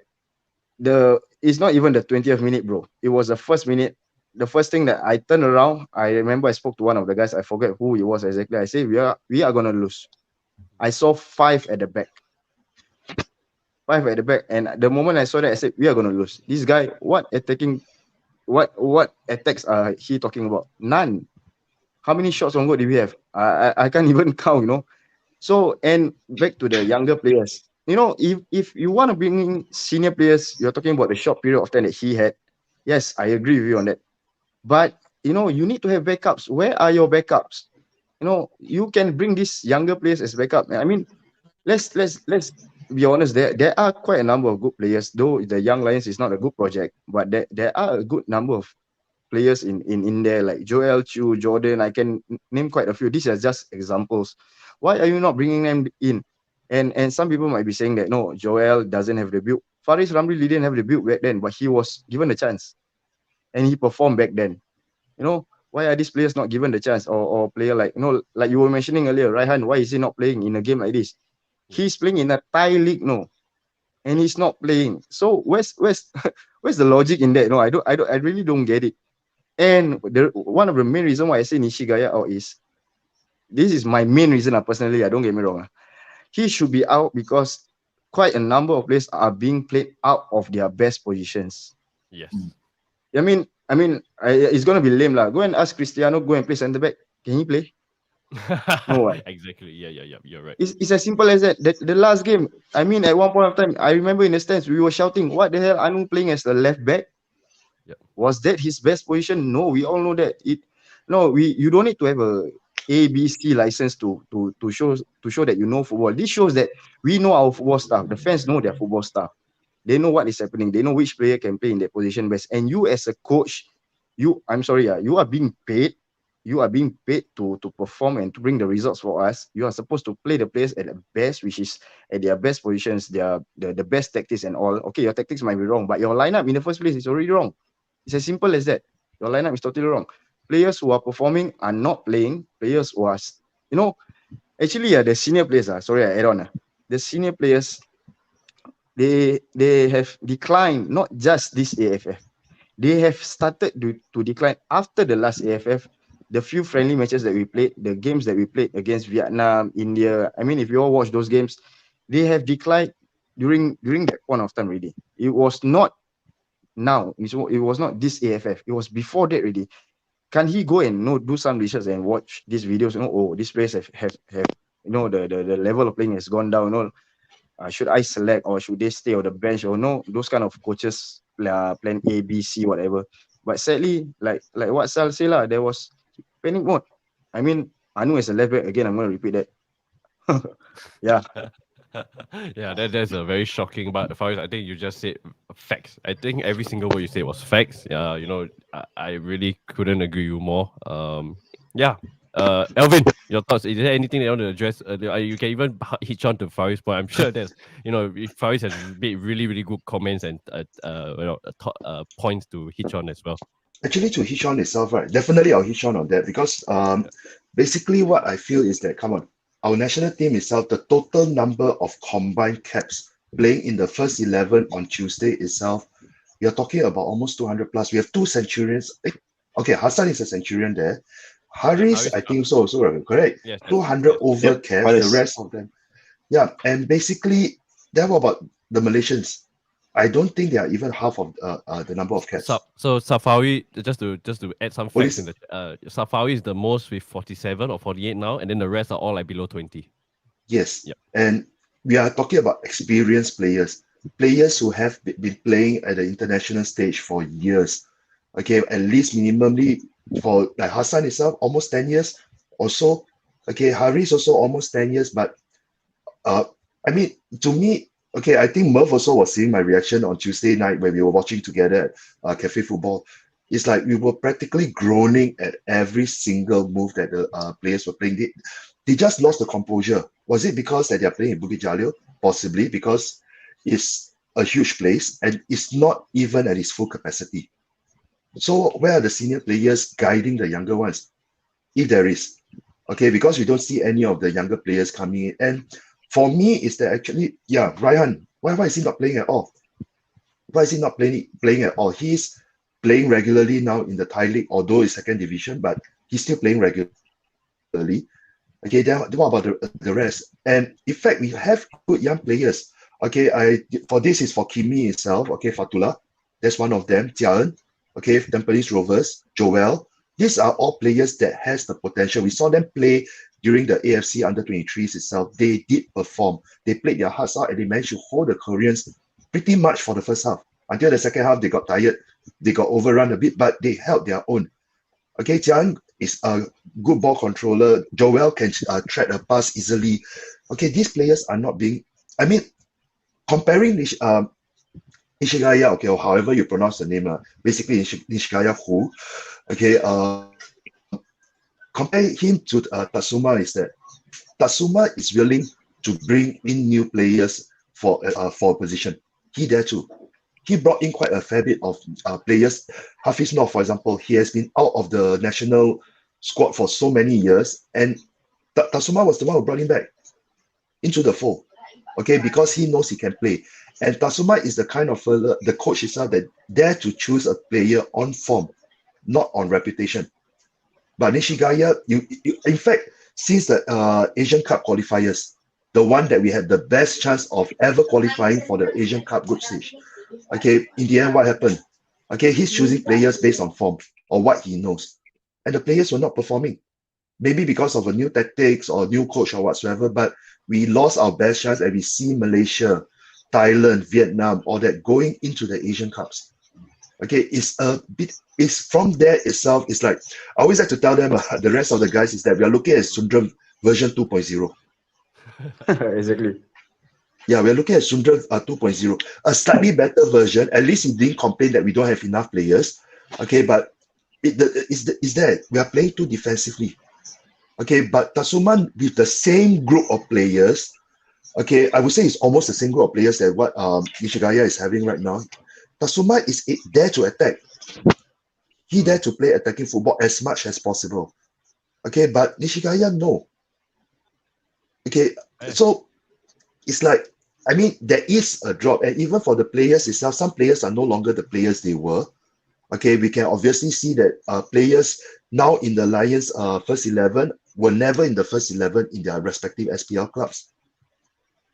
Yeah, starting. So I mean, what is that? I mean, we don't mind if we lose, seriously, because we are playing in Bukit Jalil against Malaysia, and Malaysia's, seriously, they are on the up. Okay, we didn't play with heart. Where's the heart? Okay, at least we lose with a fight itself, right? We will still feel better is that at least we still go up with guns blazing, all that kind of thing. But we didn't. We were like, I was telling them that we're playing like pussies. So can I say it? Sorry, can I say that? Yeah. For now, we are okay. We are not okay. Okay. Bro. Go ahead. Anyways, Not bro, PG, not PG. Not yeah, sorry. Okay. Just to cut you out, Alvin, before you can continue, I just wanted to say, right, just this point, maybe you can address the whole panel, right? You guys think, right, that Bukit Jalil or even this whole campaign, right? Because you see, we just said that we addressed it earlier that Singapore has the oldest age squad experience, 28.2. There's a lot of centurions, or 2 centurions, and 8 caps and whatnot. Do you guys think that maybe the players were not playing their whole hearts out for the team because of they don't agree with Nishigaya? Do you guys think maybe that could have been a possible outcome? Because I think they didn't look comfortable on what we were playing on the pitch, and then it just seemed like everything was all over the place. Which I I don't know. I can Yeah. I can assume that could be partly because of it. Because the last time you remember when Sundram was in charge, no disrespect to him. The last time he was in charge, a lot of players were not happy with his style of playing, which is defensive. And maybe this time around it's the same. The players are not happy with Nishigaya playing defensive as well. I think that could be the case in this scenario, which is not shocking if you ask me. It's really not shocking. I mean, if you are in a team and you're playing in Bukit Jalil, would you want to play defensive and get yourself in a term where we call it? Would you want to be raped in that situation? No.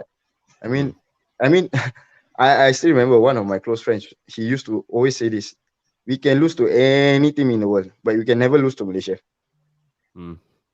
Because of the Causeway Derby, you know, that kind of thing. Yeah. And to top it off, we have people saying that, oh, it's not easy playing in Bukit Jalil. Like you mentioned, the average age of the players, most of them, or I can say 90% of them, have played in Bukit Jalil many times. Yes. So Bukit Jalil is not the reason, definitely. Fair. Definitely not reason. It's the team and the coaching staff, like what Sal said. Yeah, that's about it. Yeah. Thank you, Faris. Thank you. That's great points. Yeah, sorry, Alvin. Anyone wants to address that point about I just said, do you guys think that maybe the players were not 100% bought into Nishigaya's tactics? Anyone Actually, wants to? no, I just add on to that. Oh, sorry, Yeah, okay, Zach. great. Zach, go first. Yeah. Yeah. I think honestly, in my opinion, okay, I feel that it's rather maybe for the players, it's not because they're not trying their best. You know, I don't want to ever question a player or they're not trying their best unless it's very clear. I don't want to go into that as well. But I feel in a way where they're not playing to the best is because when Nishigaya, they don't believe in Nishigaya's tactics. Like, you know, hey, shit, I think I can do better. You know, I think my club coach does better. You know, he never think about this. You know, he never think about that. I think because maybe they felt they're not well prepared, so the players are play cautiously. They play very they play with fear, which was what we see now. So it's the lack of preparation and so it's like if I remember the first half correctly, remember like Malaysia playing a lot of diagonals behind us, right? We don't have enough pressure on the ball. Then Malaysia's play the diagonals behind our defense, which I think Malaysia did realize the issue. If you remember against Myanmar, it's the same issue. We have not enough pressure on the ball. So it's very easy to play over us or through us, that kind of thing. I'm pretty sure the Malaysian coach actually looked into this. I'm pretty sure he realized, hey, Singapore, this is the problem, you know, this is the problem. So we play, and then and also from the Vietnam, I think you know, Vietnam played quite slowly against us, right? They couldn't break us down. So, but then on the other hand, Myanmar played quicker against us, and they actually got some goals against us, right? So I'm pretty sure the Malaysian coach actually took note of it. You know, play more diagonals, play quickly, unsettle Singapore, and that's how they won. Very simply, yes. Yeah, going back to Alvin. I just wanted to say is that it does seem that they do not know the coach tactics to a certain extent. They are all lost. And what Faris was mentioning earlier, that the coach is not playing them in their best position. So in a way, you play anybody in any position that is not their best itself, no matter how good the coach is as well, right? Okay, or the tactics or whatsoever, you can't fit a round peg into a square hole. Yeah, and what Zach was mentioning about diagonals itself, there are a few instances that in the first half, Hafiz was facing 2-1, facing two Malaysian attackers in his flank itself with nobody supporting him. And our defense, they do not know when to step out or whatsoever. Is it because they do not know can they step out, or are they instructed not to step out of certain how many yards or how many meters or that kind of thing? And in fact, I was also reading the chat in the YouTube as well, right? Some of them are mentioning about Unleash the Raw. Okay. In fact, this actually put a setback to the Unleash the Raw. I'm sorry if I sidetrack over to that side itself, because a lot of Singapore football fans itself always think that Unleash the Raw is 2034 World Cup. But let's be frank, we will never be able to meet it for World Cup. Yeah, I mean, set truth, never. Playing. Yeah, no way. Yeah, never. Sorry. In fact, I mean, yeah. But it's a fact. It's a fact. And I think most of y'all will agree with me is that we will never make it for the World Cup. But I mean, what we'll consider as a success of UTR 2034? If we regularly, I mean, we can win the backyard trophy of AFF. Okay, we are able to qualify regularly for Asian Cup. Okay, our SPL clubs, okay, are competing competitively in ACL, in AFC Cup, everything. To me, personally, okay, this is my own thoughts, okay, I mean, y'all can blast me, but to me, that is a success. That at least we are able to bring it up. Okay, in order to for us, I mean, there's a lot of comparison. Iceland, Singapore, everything. Singapore, there's too many red tapes, I would say. Okay, one of the most common one which everybody is blasting, MINDEF. Oops, I said that NS. Okay, that is one of the biggest thing that actually does restrict a lot of good players.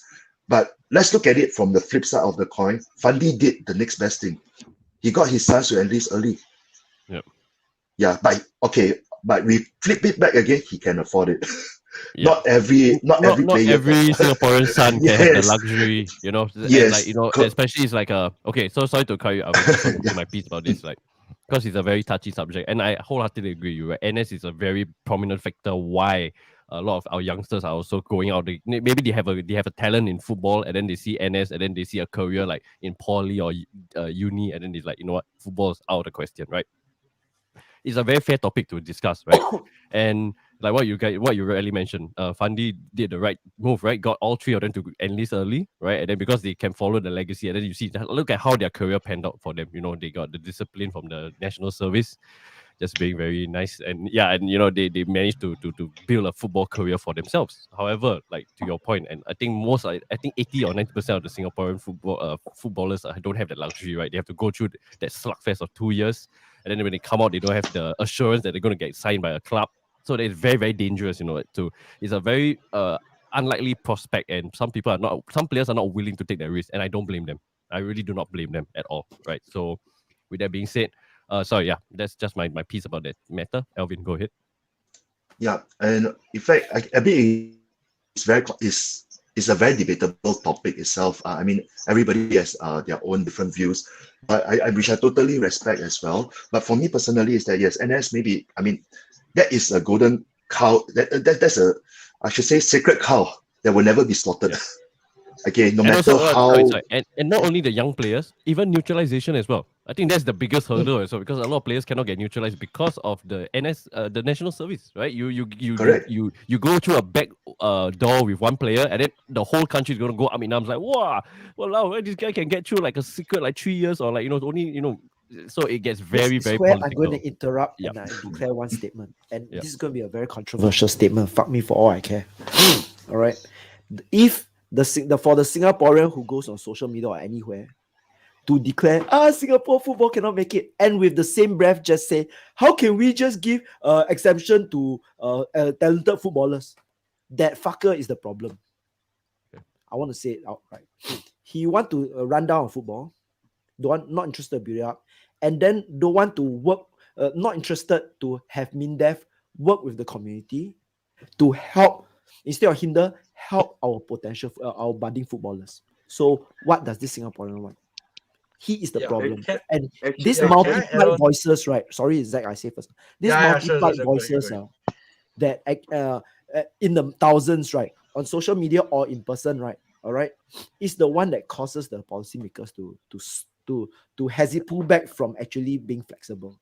I mean, other than I know which is the long time footballer who actually gamed the system and then caused the MINDEF to take away the privileges for the budding footballers. But that aside, I think that's the problem.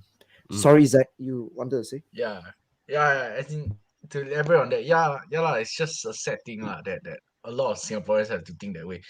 But also, I think largely this is because of largely why there's no exemption in any form, right? It's partially because of their fear of the public backlash and so on. That kind of. I think that's a very, very major reason. Because you think about it, even Joseph Schooling, you know, let's say other sports. Joseph, he won the Olympic gold medal. It's like winning the World Cup in football, you know, or winning UCL. There is no exemption for it. Now you see, even South Korea, they actually have a neighbor on their doorstep, you know, a hostile neighbor on their doorstep.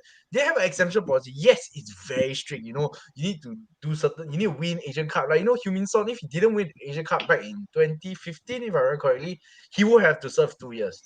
So the thing is that now the argument is not even that whether it's strict, it's not strict, whether there isn't whether there got exemption, no exemption. The main issue is that there's completely no exemption regardless of circumstance, which is quite terrible and shaped by this stupid public opinion.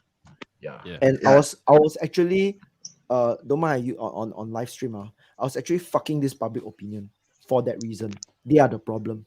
to me, as far as I'm concerned. And Right. in fact, okay, so Actually, there's a so-called solution for it now lah. Based on this AFF I'm going to go back to the very first point that Sal made was the expectations. You see, we don't have, like I say, we don't have any backup on the bench. Let's say, I have nothing against any place. I have a good relationship with a whole lot of them. But football is football. Sorry. So there is no backup on the bench where, okay, for example, example, I'm just giving an example. Don't get me wrong. Haris is not playing well. Do we have a backup centre back who is young to step in and let's see what he can do? Then our expectations will be lower. I mean, a true football fan looks at the performance and look at the pitch rather than the results first. That's what I always deem as a true football fan. You don't look at results first, you look at performance first. And if this young guy is playing his hearts out, he's trying, he's nervous or whatsoever, we can always say that he's new, he's young, he's trying. And a lot of people asking why Raihan is not playing. I mean, back to that. Why is Raihan not playing? Because people want to see how is he going to perform, how is he going to rise up to the occasion. Because when people like those senior players playing, we have the sky high expectations from them because they have won it with clubs and international level. There are quite a number of players who have won it the AFF before club level. They have won it the leagues and all. So and they have played in bigger clubs, that kind of thing. They have played in ACL, and at least the expectations will be lowered when these young players are playing. I remember there was a point where, if I'm not wrong, was it under 21, Elvin, where they sent a very depleted team to the AFF and they didn't perform well because there was only 3 players on the bench, 1 keeper and 2 subs, 2 outfield players. And we blasted on Facebook, saying that fuck it lah. There was not enough players. We backed them up. Look at the Indonesian game. They tried. We backed them up. We stayed. We sing. The whole stadium stayed and sing. So we are not aiming for the sky. Honestly, we are just trying to just perform, play your hearts out. Whoever you put on the field, just play your hearts out. If this player is not playing to his hearts, I mean, anyone can see it lah. To be honest, anyone. Doesn't have to be the coach, the manager, assistant coach, physio, or whoever. Like, doesn't have to be anyone special. Anyone can see that player is not performing. Take him out. You got 5 subs now. Why you worry? Take him out lah. And during that game, more than 5 should have been taken out. To be honest, more than 5. Yep. Right. Just to add on, sorry for us to cut you off. Just to add on to your point, right? Like, I think it's the fear of like Nishigaya also. He's probably fearing for his job. That's why he's not a risk taker. You can see. I think we can kind of make that assumption about him. But I just want to. Tatsuma was a risk taker. He brought on like players. Correct. So I think that could be a big factor why the difference, like what Alvin said, right? You see Sal said it early on. Alvin repeated it, and like what you're saying, Faris, right now is that the 2 managers brought in 2 similar squads of the same players, right? Then we look completely different on the field. Right, so that means it's clearly just pointing to one the figureheads, which is the managers and their coaching staff. Right, it looks completely abysmal from what we were 2 years, not last year, to now. Last year, right? And last year. So just one more thing, I just want to say, guys, thank you so much for tuning in. We have 160 people tuning in, guys. We've got new panelists like Faris, Alvin joining. We've got the usual Zach, Sal, Murph. I just want to say thank you very much for tuning in. Like, comment, subscribe to the Goal Difference. Do check out Alvin, Faris. Do you have any thing you want to put a shout out to, like the Singer Brigade, or anything that you please go ahead, feel free to do so now. Everyone will do it first, Evan. Okay, I'll do it first. First thing I want to shout out to the Singer Brigade guys, all the brigadiers. Okay, thank you very much for the support, everything that you have given for the 2 home games. Okay, although it's only 2 home games, we were looking for this Saturday, but it didn't come to be. But thanks for everything, and not just for that, also all the newcomers into Singer Brigade. Okay, to prop up the things, prop up everything. Okay, thank you very much for all of you. And of course, to those, although you're not in Singer Brigade, but still consider yourself as a Singapore fan, I still respect you totally, okay, for turning up in JBS for the 2 games against Myanmar and Vietnam. Okay, and the echo itself that you gave when we were doing the chants together is still giving me goosebumps. Okay, so it's a big shout out to you. And of course, SPL will be starting this year. Okay, of course, to all the outcome rules. Okay, we are gonna win the league again. Woohoo! We're gonna win the league. Actually, everyone here is Okay. schools. I realize, everyone here is Hougang Yeah, fans. woo! Sorry, I will keep sorry. quiet. I'm Why a did you quietly an Ivan eagle. I'm quietly an eagle. I'll keep quiet right now. I let you guys feel free to take the reins. Yeah. So yeah, basically to shout out to these two groups itself lah. Okay, you really rock the football scene in Singapore. Awesome. Yeah. Faris, yourself. Yeah, thank you again. I can't thank the guys enough, especially the brigadiers. They help us a lot. With the staff and all, especially during the home games, carrying of drums, banners. It's not easy lah. I mean, people always say that it's easy to support. I just play the drums, but they don't know that the hard work behind it. Where you have to come days before the game to set up. You have to carry the drums from your house, from the stadium, other stadiums to the stadium to Jalan Besar and all. Is a big hassle. You have to get a lot of things. Big ups to them. And like what Elvin mentioned, the echo that day was amazing. I still watch the video every day for your info. So yeah, I mean, as much as I hate the last performance, let's continue supporting the boys, the team. Just if by chance any of them are watching this, we have nothing against you. We have nothing against the team, but we have something against the performance.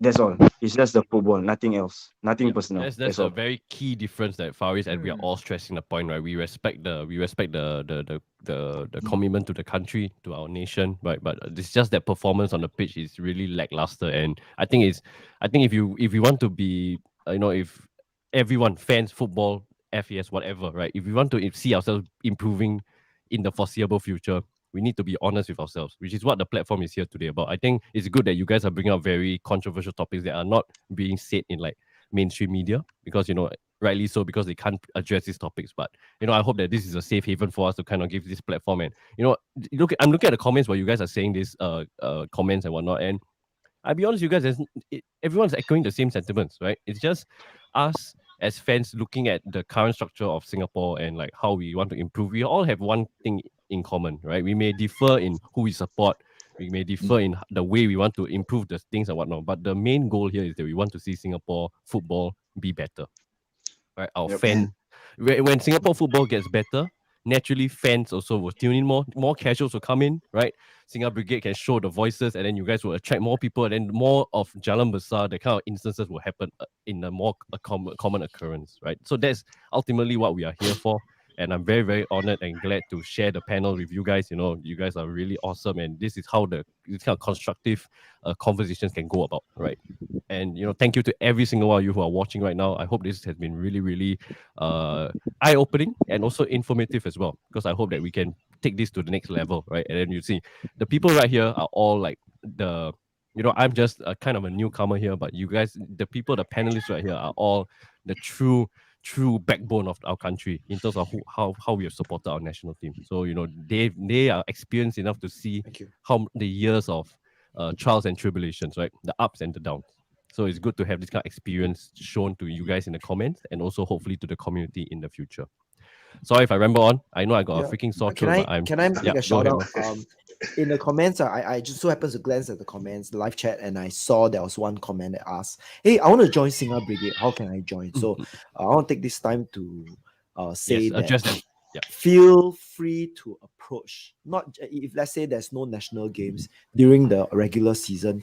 Singer Brigade is made up of Lions 12 Singer Mania boys who actually stepped up and shout out for the Lions 12. Some of you are Lions 12 fans. Some of you knows Singer, Exclu Singer. Please approach them. Faris for one. There's the Hougang Who's Us. There is the Yellow Knights. Jack Force, Tanjong Pagar, the Ultras Eagles support Geylang. Did I miss out? The crew supports the Lion City Sailors. Please choose look at the different clubs. If you are neutral, just approach any of us. I think almost all of us are the top boys at least. We are all in the same heart, same mentality. We support our local team. We keep our rivalry friendly but fiery during 90 minutes. We are the kind of guys that after 90 minutes we sit down makan together. We come together and support the national team. So during the national team games, right, it's not just the men's the men's national team, the Lions, the Lioness, our women's team. A few of us also do get together to support our women's national team. Come and approach us. Okay, I understand there is a shyness factor. Most of us, I remember Alvin before he joined the Who's, he was also pretty shy, right? Alvin, by the fight, then he slowly, be friendly with us before he dive head in, fully becoming fully one of us, right? In the terraces. So majority of us are also shy. Yeah. So just to hit on Murph's point, right? Like you just, we are in a conservative society. I know sometimes it's a bit difficult. Even if you are, I'm sure there are many of you who are willing to join these fan clubs, or also be in the games and be more of upfront and be more vocal and whatnot. But it's very hard to sometimes initiate conversation. So Murph is saying, feel free to come up to one of the, just go up and just have a quick conversation with one of the fan clubs. For sure, they will definitely lead you to the right direction of what you're looking for, and also they can ease some your questions of what your doubts in the games as well. And Okay. if let's say, for example, you do not know who to look for physically or whatsoever, you can always drop them a PM or DM itself via Facebook, Instagram, because all the fan group, they do have it. Okay, and also, I mean, like Jack Force itself, okay, they have it in they have a Facebook handle as well. Okay, Swan Army as well, Yellow Sun Knights. Army. I forgot to give Swan a Army. shout out. My Yeah. apologies. Yes. Okay. So I mean, although yes, it's still a Japanese team, but okay, they are contributing to the Singapore football community. I'm giving the due respect to that. Yeah, I still respect. Not like another country who is coming in. Okay, we know who. Okay, once that one come in itself, okay, never mind. But I mean, it's like, just putting it this way, like everybody is asking whether it's must pay to join the fan group or whatsoever, because we do read of some comments is that they if you don't share the same ideals or ideas or whatsoever, they would shut you out. Okay, it's never the case. It's never the case, because as long as if you want to support the team, okay, just join. Okay, you can join together, stand together, scream together, okay, go crazy together, good. If not, at least sit around, everything. We are perfectly fine with that. Okay, for any, I think, I hope I'm speaking for all the rest of the group, all that kind of thing, right? Okay, I hope, I mean, this is how we do it. Even for Singapore Brigade, okay, we have a lot of families, kids, all that coming in, okay, joining us, and we have even kids down there jumping around trying to, okay, I think partly they also they want to play the drums, okay, but you still see kids all that playing, I mean, running around, all that kind of thing, enjoying the song, I would say, the beat, all that kind of thing. That is what we want. They are too young to shout or whatsoever, but it's a family thing. Yeah, okay. Start them young. Start them young. Yeah. Correct. Yes, that's the one. Start them young. Yeah. So, I mean, just feel free. Even you're just a casual fan sitting over there or whatsoever, you're still a fan. Yeah, just fill up the seats, because I think that there was something that was going on a couple of years, is that Fuck TV could go to a stadium or something. Okay. Something that don't watch football on TV. You just go to a stadium. That the experience is different. Yeah, of course, there are some will be quieter, like the library area. Okay, we know where. So yeah, but I mean, but overall itself, it's the fun. I mean, it's just put the joy back into football itself. I mean, lose, definitely frustration. All of us been through the frustration. Sometimes even take few days for us just to get over it. Even now, until now, I still can't get over on Tuesday. That's why Simlot is asking me why am I still sad, all that kind. But it's just the passion itself. It's just the passion. Okay, can I just quickly just add one point? I want to be devil's advocate here, all right? So I apologize if this rubs people the wrong way here, but I think that I appreciate that this is a good segment, because we want to attract more fans, whichever club that you're in, or even the national team. Join the Singapore Brigade, join whichever respective fan club. But I think, just to be devil's advocate here, I feel right, especially to Alvin's point, to start young. I think that's very good. But if I'm like a teenager or like already an adult, it's very hard. I think even if like to your point, Alvin, like it's easy to just sit around you all, but I would never. I think personally, I would never join you guys like in the cheers, because I would feel like maybe because especially in a society like Singapore, Asians, we're not used to like, oh, just being very spontaneous, right? And it's like, oh, maybe people think I'm weird, like it's like this kind of like external factors that come into play, right? So again, Okay, Brandon, let me just put this across. Okay, yeah. I'm 47 years old this year. Yeah. Okay, I'm being forced, okay, to be standing in front of the brigadiers, Singa Brigade itself. Okay, to lead to be the couple itself, all that. I mean, wait. Yeah, sorry. Don't get me wrong. Because you are already entrenched into the atmosphere, which is all right. But I'm just saying that if a new member wants to join it, maybe it could be a bit overwhelming. Correct. Once you get into the groove, like if example, let's just say I'm a new fan, I know Murph, right, and then I can through Murph, I can meet you, Alvin, I can meet Faris, I can meet Sia, I can meet. Then I'm like, oh, okay, now this is a very healthy environment. Then I can join it. That's very different. If I'm like, example, if they don't know any one of y'all, and I come in, I'm just like, oh, I feel a bit, there could be a potential stumbling block there. So maybe we could not say address that. Maybe there's something that we could look forward to improve. That's how Elvis started out, right? Yeah, I started out when I get your point.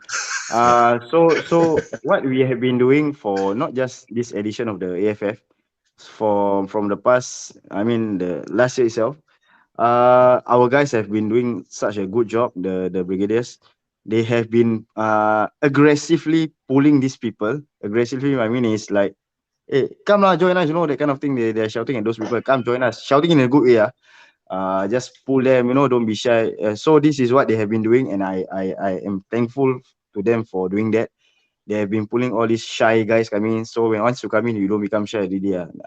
You become thick face already. Yeah. So we have been aggressively doing that, and it's working out, really, to be honest. The amount of strangers becoming friends is increasing a lot at the moment. Yes, fantastic to hear. That's good. That's good. There's as long as there's a trajectory going up, I think that's very good to hear. And also, like, I'm sure social media and all this has also played a huge factor in in this kind of like improvement in interactions as well. I forgot to add one more thing. And the clubs, the fans of the respective clubs, like the Crew, Yellow Knights, just to name a few, all of them, they have been doing such a good job, such an amazing job by pulling these strangers as well from their respective clubs to join us in the stands. And they are amazing. So respect to all those fans in those clubs. They are doing so good, so well. Keep up the good work. Continue, and hopefully good things awaits us. Like everyone saying, age is catching up with us. We need youngsters to step up. Just to continue what we are doing. We don't want to leave it hanging or dying. Yeah. So you see, this is just a perfect example on the screen, right? You see, like Fatris Ninja said that he was scared to cheer the Who's, but then you see Murph and some, it's just that the initiative to come out and chat with the fans, and then now look, it starts to grow in a very holistic way. So it's good to see that. Yeah. All right, so you know what? Let me move on to our next topic. Okay, by the way, I just want to repeat that if you guys need to go, feel free to leave anytime. Just interrupt whoever's talking, just interrupt, say feel free to leave and drop out. I thank you all again, each and every single one of you, for the chat, for staying in all this while, and for the panelists as well. Good to see Alvin and Faris. It's the first time you're on the show. Thank you very much for tuning and for joining the show. I'm very, very honored. All right, so I think this is going to be a quite interesting topic I want to bring up, right? So do you think that after now this Mitsubishi Cup has ended kind of a failure for us, do you think it's a good wake-up call for our national team? I know our points already echo a lot of sentiments. Yes, I can sense that you guys are going to agree to this point, but let me put you all what if, okay? What if at Bukit Jalil we got a draw? We went to semi-final, and of course, I think we could safely say that we'll get hammered by Thailand. I think that's very safe to assume that, right? I'm sure national stadium will be rocking, but I don't think we will get a result against Thailand. And then, I think everybody was like, wow, Nishigaya. That's when the perspective of the point of view may have changed, right? Maybe we were given Nishigaya a better, what's the word looking for? A longer leash, to for lack of a better term. Right, so then he would have earned it, right? If you think about it, if he wasn't who he turned out to be, and he produced the goods because he was wise, he was calm. Okay, he got the players' respect. I mean, obviously he will have earned. Then he deserves his. Hey, take care, Azal. Cheers, man. Yeah. Yeah. Obviously, he will have earned his extension, I would say. But obviously, it didn't turn out that way. So Yeah. So yeah, feel free to go ahead. So maybe with Zach, what do you guys think of? It was a good wake up call for Singapore in this Mitsubishi Electric Cup.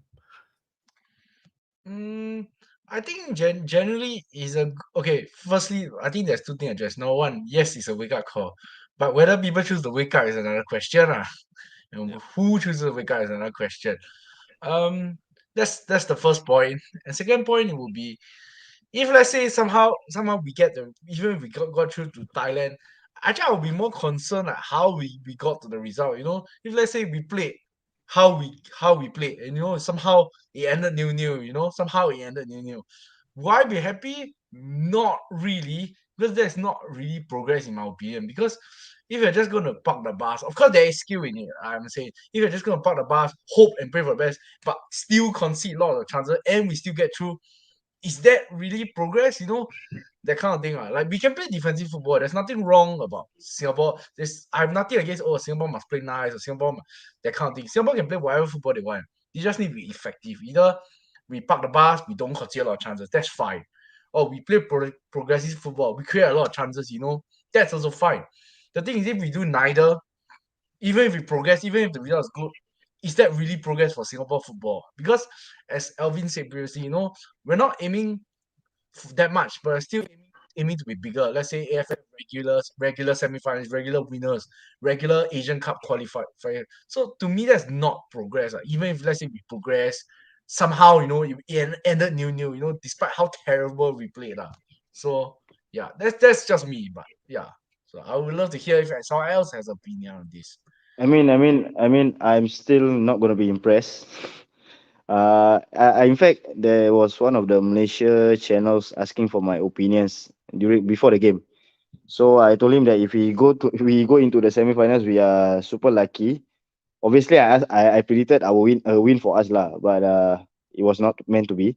So I told him that if we get into the semi-finals, is already good enough. But to be honest, even if we go into the finals, I'm still not going to be impressed. Like what I said earlier, uh, is based on performance. Yes, results. Football is a result-oriented game, but then the performance is, I'm gonna say, like, it's horrible. It's really horrible, and they don't deserve to be in the semis. They don't deserve to be in the finals if they play that way. Like what Zach say, that no, uh, they don't deserve it. And adding on to that, uh, I've always mentioned this many times. We have won 4 times. Thailand have won 6, and they never look at AFF anymore. To be honest, they have all their Thailand is the actual B team. If you ask me now, only 1 or 2 is staying. And if you're talking that, I'm gonna be controversial a bit. Malaysia is not actually a B team because the rest of the players are starters for their clubs. So we can also say that we are a B team. Mesan, Ilhan not playing, we are also B team. Anyone can say that we are a B team. But Thailand is, for me, personally, Thailand is the actual B team. They are not looking at AFF anymore. They are looking at Asian Cup. Whereas we should do that too. We have won it 4 times. Why are we still looking at AFF? And now we cannot even qualify. We cannot even qualify for semis. That is a big question mark on our side lah. So I am still not impressed. I hope I eat my words lah. I mean, no one wants that way. Wants it that way. But I hope he made me eat my words. I hope he prove us wrong if he stays. But hopefully he doesn't lah. I'm gonna be blunt here lah. Hopefully he doesn't stay lah, because by the looks of it, he's gonna destroy our national team more if he continues this way. He's gonna destroy it. Yeah, fair. So, I think very, very honest assessment from all of us, right? And also, just a quick one. Do you guys wonder why Raihan didn't play? Any, I don't know. I mean, Hafiz Noor he didn't really have a very bad game, but it's to me, it's like Raihan, other than that Myanmar mistake, he's been fantastic for us, right on the right. Elvin, can I answer this? Go ahead. Yeah. Okay, for FYI, Hafiz Noh is my favorite national team player. Mm. Though he's playing for LCS, I support Hougang, but he is my favorite national team player. He is currently not playing his best football at the national team. Look at his position. Yeah. He's not playing his best position. He's a right wing, out and out, but he's playing as a wing back now. Which he has to So track back. He has got defensive capable, so yeah, it really, not yeah. his I mean, best every position. every player have to track back and help the defense, Yeah. obviously, but he is not given the full freedom of what he used to do best. Running around, getting the crosses, cutting in here and there, and is really, you don't see the full potential of the players lah. As much as you want to fault the players, but you know that they are not playing at their full potential. There's a barrier there that doesn't allow them to go over that barrier. Yeah. Yeah, fair. I mean, Faris has repeatedly said this, right, about like playing your, we have talented players, just play them in their positions, and then they are comfortable in where they are. You play them off position, like you said, CR7 at centre back, he's probably going to leak in like 7 goals for you, right? And he's going to look like a disaster class, right? Similar to what you said about Anu playing centre back or left back. I still can. I know. Every time I see Anu at centre back, I cringe a little bit in a bit. I'll be very very worried for our defense. Anyway, sorry. Ryan Stewart, do you guys have any? I don't know. I just felt that this is Nishigaya, one of the blunders. Like this is one of the reasons why I think he should get sacked. Not playing Ryan Stewart in any if he's healthy, if he was healthy. I think I have a theory why lah, but this is a little bit clutching at straws lah. Maybe why. I think why Rahan still was not started is because I think Nishigaya went with the idea or went with the thought that okay, we're gonna go out for draw. So thing is that let's say players get tired and so on, you would rather start Hafiz now, bring on Rahan Stewart, for the last 20-30 minutes. And then because the last 20 minutes is the most crucial part of the game. So that would be better than doing the reverse way around. Then starting Rahan Stewart, then playing Hafiz now for 20 minutes. Maybe this is just a guess from my side. I'm not saying that's the right thing though. It's just I'm just guessing because it makes more sense to put a defensive player later on, in the game and so on, rather than starting the defensive player. So, but I don't know. Of course, I didn't agree with the lineup. I didn't really agree. I thought Ryan Stewart should have started regardless, but it is what it is now at this point. Yep, it is what it is. Alvin, you were gonna say something before? I also don't know why Ryan stopped playing. I can't think of any reason except that maybe he's carrying a mysterious injury or illness or whatsoever that he couldn't play. Because beside the mistake that he made against Myanmar for the second goal, he actually is performing. He has been doing well. And we kind of miss his bombing runs. And in fact, this was what Sal was sharing with me previously, is that Raya is the only natural wing back that we are having at this moment. The rest of for Nas or Chris, they are not really wing backs per se. They are more like right backs or left backs. Yeah, that's why we were talking about it previously. Is that even that's part of the reason why Noadam couldn't really perform that well, because for him to perform as a wing back, which is not his real strength itself, that is actually causing him to lose a bit of form. Okay, this year with LCS. But Raiha is a more natural kind of wing back. You see his runs and he's a hard tackler. And in fact, he's one of the better performers during the SEA Games last year. Was it last year? Yeah, last year. Talking about Noradam, I forgot about this. This is one important thing that I personally feel that to take note of lah. Noradam, we have, like I said, the youngsters, just bring them over. These youngsters, Noradam or Ikram Rifki or the LCS players lah.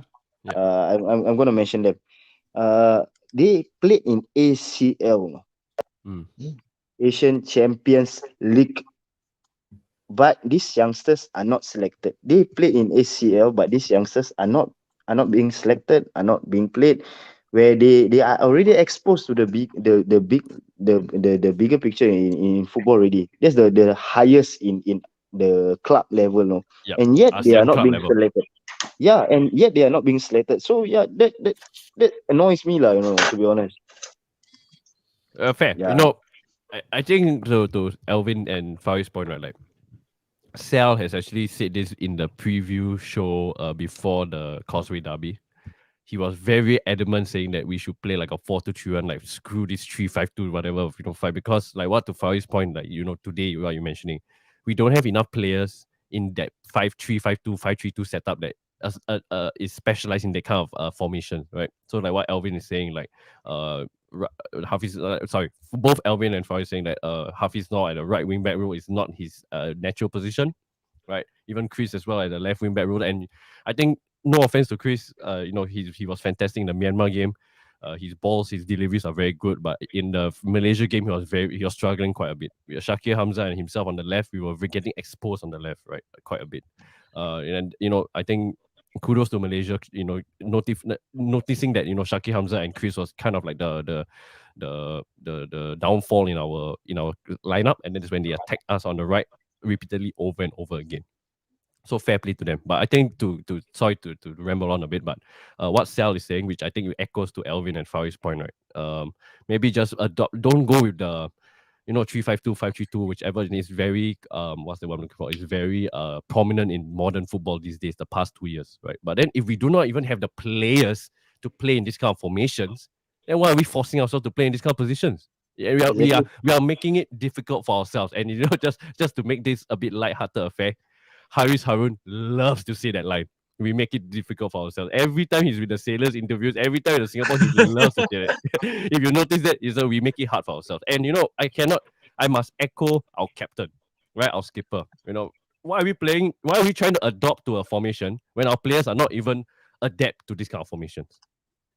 So yeah, in a big occasion, if you're playing in a friendly, if you're playing in a club football level, you want to experiment, please go ahead, right? Because that's where we can train them into to get them experience. But clearly they are not clearly, sorry, it just doesn't seem to be working in this modern 3-5-2, 5-3-2 setup that we are trying to adopt.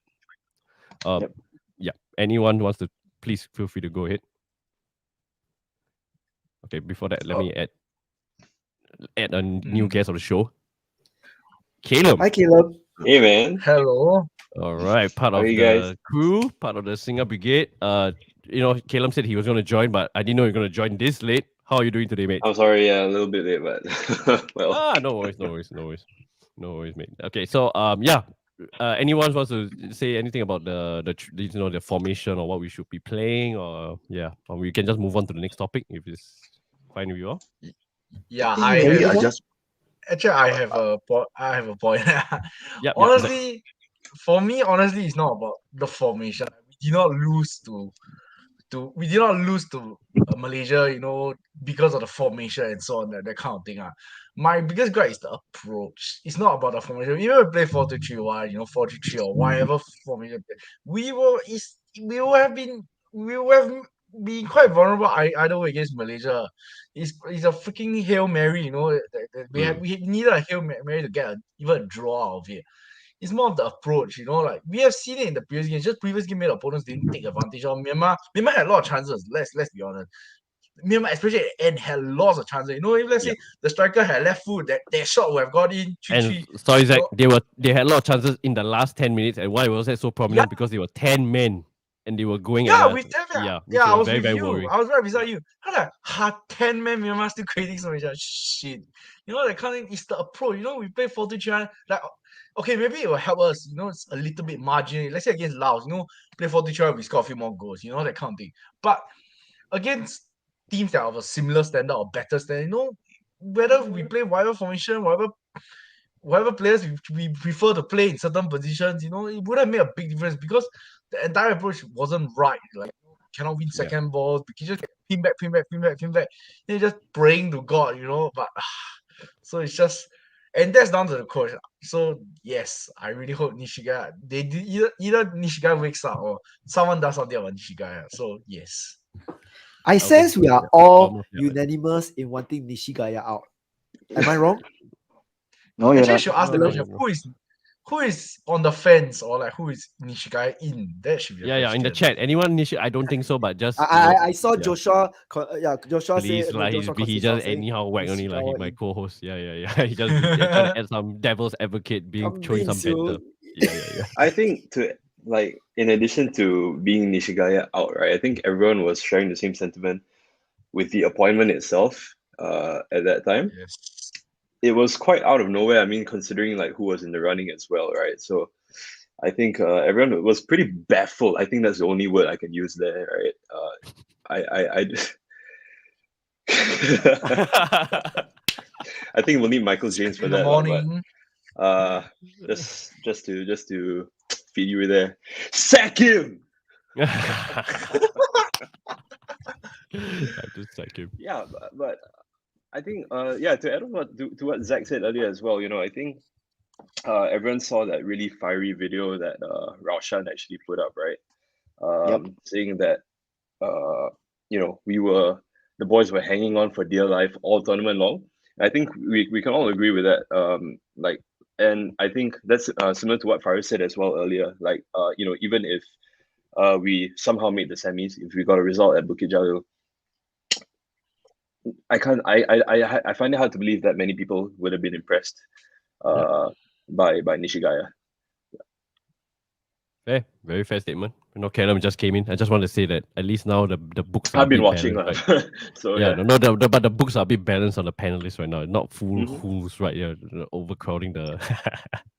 Nah, just showing some fun banter here and there. But okay, all right. So honestly speaking, we've been. Again, I don't really have much more to go, but we can go on. If anyone wants to, feel free to anyone has a question to post to the panelists or the chat, feel free to just take over for me. Just ask the question. Go ahead. Zach, I know I can see Zach's face. You're a bit like want to say something, but cannot have the opportunity to go ahead. Zach, is there anything you want to bring up, like your tactical mind that you are?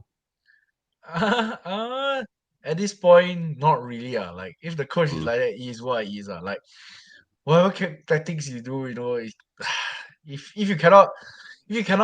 Okay, as much as as much coaching is about tactics, you can say, oh, play this, play that, whatever, everyone has their own idea. Armchair fan at home also has his own idea. It's also about being a people's person. Part of coaching is also being a people's person, getting a squad together, everyone rowing the same direction. That kind of thing, it's a team thing. Apparently, from the moments I heard out from the national team, is not very united because of some selection issues, or just him not being a very charismatic person in general. Like I don't know, is it someone pointed out to me that after we went 2 or 3 nil down, right? I think it was Haris that went over to Nishigaya to actually to tell him something, and very animated. Be it a change of formation or like we have to go for it, that kind of thing. Because that was also another of my biggest gripe. Like we were 23 now, we were still playing quite comfortably. Nishigaya's sub still was relatively light for we were playing very comfortably. We were playing like we were the ones 2-3 nils up. When that was not the case, like what's the plan B? That kind of thing. So We don't even have a plan A. That's the problem right now. I think that's I think what there's everyone a is. plan A. It's just a not very good plan A. It's just not Yeah, very good and not very well executed plan A. So a very unconvincing like plan A. If you ask all the people who are watching the screen, you don't even have to ask the hardcore fans. Just ask the casuals right there. Like, what are we doing on the pitch? Okay, so maybe this segues me to another point I want to ask you guys. Do you guys think that, I think this is to Faris' point earlier, Faris has said like in a very nice way to move on from the current structure of players, right? And then bring on new blood in, right? That's what Faris was alluding to just now. Do you guys think that technicality we are lacking quite a bit in the technical ability side? Anyone wants to take reins in that? I feel like, midfield wise also, I don't know, man. I'm not qualified to say any that. Yeah. I don't think so. We are lacking in that technical wise. We are lacking in the pool of players, definitely. Yeah, But that's very fair. technical wise, I don't think so. Like I say, there's backup for every position, but it's a matter of whether the coach wants to play him or not. I mean, okay, let's just put an example. Uh, this is just an example. Don't get me wrong. Don't quote me. Let's say Sharon is not playing well. Yeah. Let's say we bring Joel over. That's his best position. He can take over Sharon. Let's say Shaki Hamza is not playing well. We can take him out and put Ikram Bikfi or Nur Adam, for example. Let's say Haris is not playing well. We can bring in Jordan from YL to slot it in.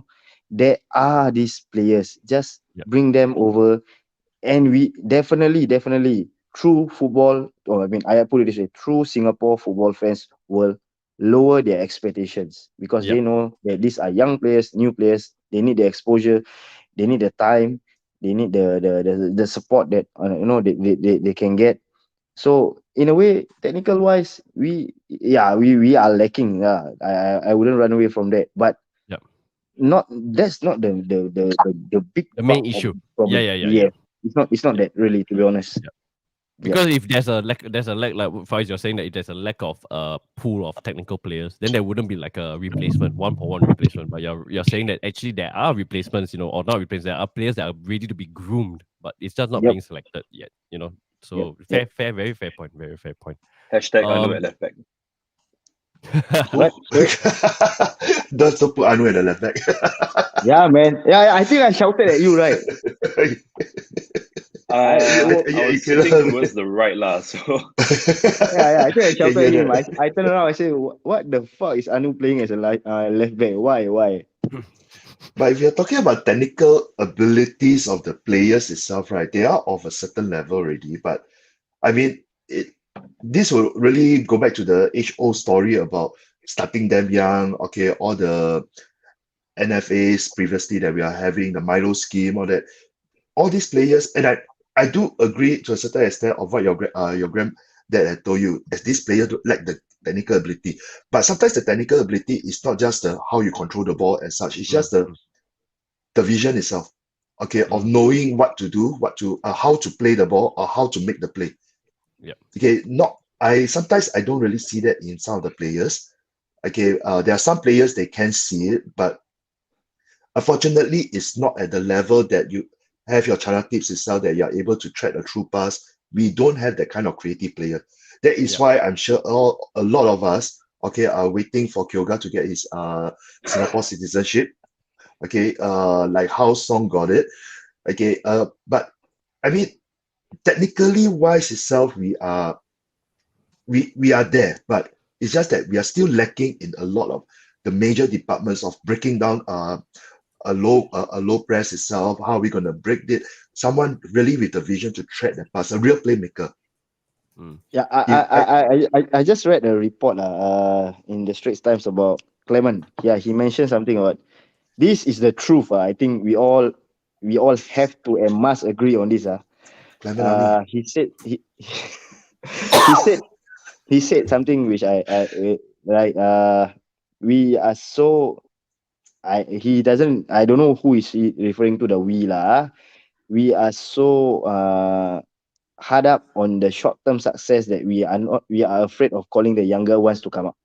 Yeah. This is the biggest problem now. We are looking for short-term solutions. And we are so afraid of losing, we're so afraid of falling behind for a few years and then climbing back up. We are so afraid of doing that. Vietnam did that and it's working well for them. They are ranked what now? 80 plus, is it, in the world?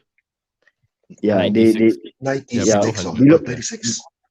Yeah. Below 100 lah. Let's put it this way lah. And it has paid off really, really, really well. Thailand also, Malaysia starting to do it. Cambodia, in fact, I think this has been their most impressive tournament so far under Honda. You look at Honda isn't that long in Cambodia also, to be honest. And he just left, by the way. He resigned. Yeah. Surprisingly, he's already left. Yeah. And this is the best part. He is not around all the time. Yeah. He's a player. He's not around. A player. He's a general manager. He's the owner of a Cambodia League 2 team. So you're right, Faris. He's just there like a not say a motivational coach. He just brings tactics along the way. Yeah, but he brings that kind of stature. Yeah. But he managed to bring out the best in them. And while I'm gonna be still Nishigaya, while this Nishigaya has been there for don't know how many months already, or a year maybe.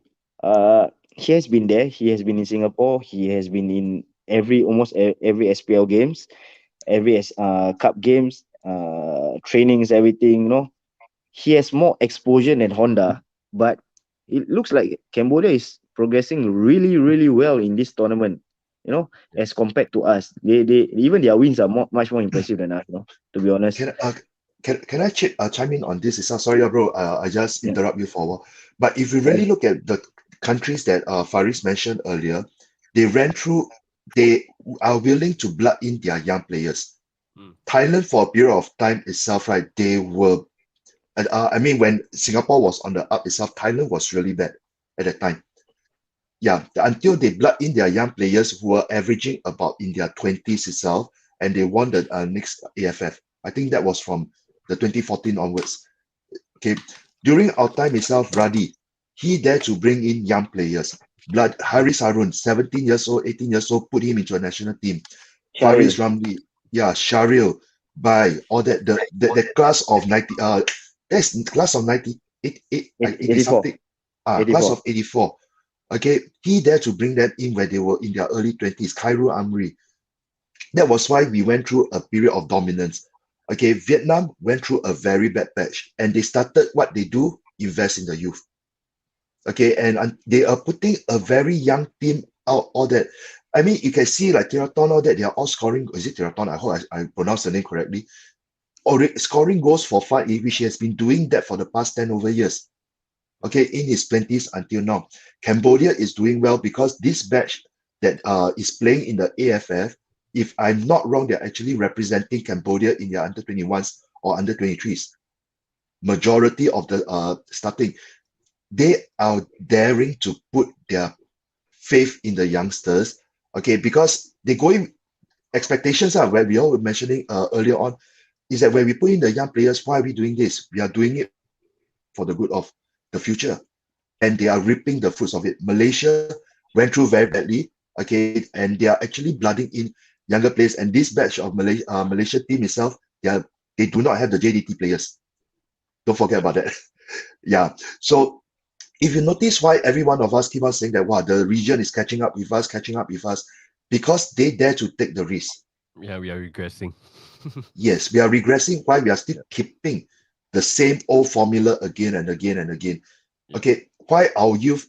In fact, SEA Games itself, okay, we had Zaiful, okay, as a goalkeeper, with the SEA Games team. Okay, Zufami was there also, which the only one that I question, okay, with all due respect to Zaiful, he's a wonderful goalkeeper, but the SEA Games, how often do you get to play a starting 11 for your national team per se, or under 23 itself? Okay, Zafan was being denied the opportunity. Was it Zafan? Zafan was in also, quite a few of them. Zafan and Ridwan. Everyone. Yeah. So I mean, these are all. I mean, there's a reason why the SEA Games is down to a age group competition, because that is a way to blood your players in. Okay, and we are the ones that we are confirming we are getting our 2 overage players. Yeah. So, but what I mean, I guess if you look back at it, it's more like a societal problem. Yes, it is. It Okay. is. We've covered this many times. I know, Alvin, you're absolutely Yes. right. You know, yeah, it's a We the want society results. issue. Yeah, we want results. Yes. You know, impatience, and then also one more thing, Yes. just to add. Sorry to interrupt you, Alvin. Like, I think No also problem. because like, if Nishigaya resigns tomorrow, right? I think this is just what I would do. I mean, I hope FES does, right? We get a proper qualified manager, right? We give him like a 5-year contract, right? And then like what Alvin is saying, right? We drop most of the senior players. We thank them for their service, you know, and you know they can be a mentor in the future for the younger players. But bring on the next competition, right? And like the World Cup qualified, Asian World, and all these kind of next SEA Games and whatnot. Bring the youngsters in. We get trashed 7-0, we get trashed 5-0, it's okay, because we want to get the experience blooding in and get the chemistry going. Also, there's one thing that we didn't really address this in the whole show today. I think chemistry wise, this whole tournament, it didn't look like Singapore has that chemistry. You know, it's very, very funny because like, I'm so sorry to digress here.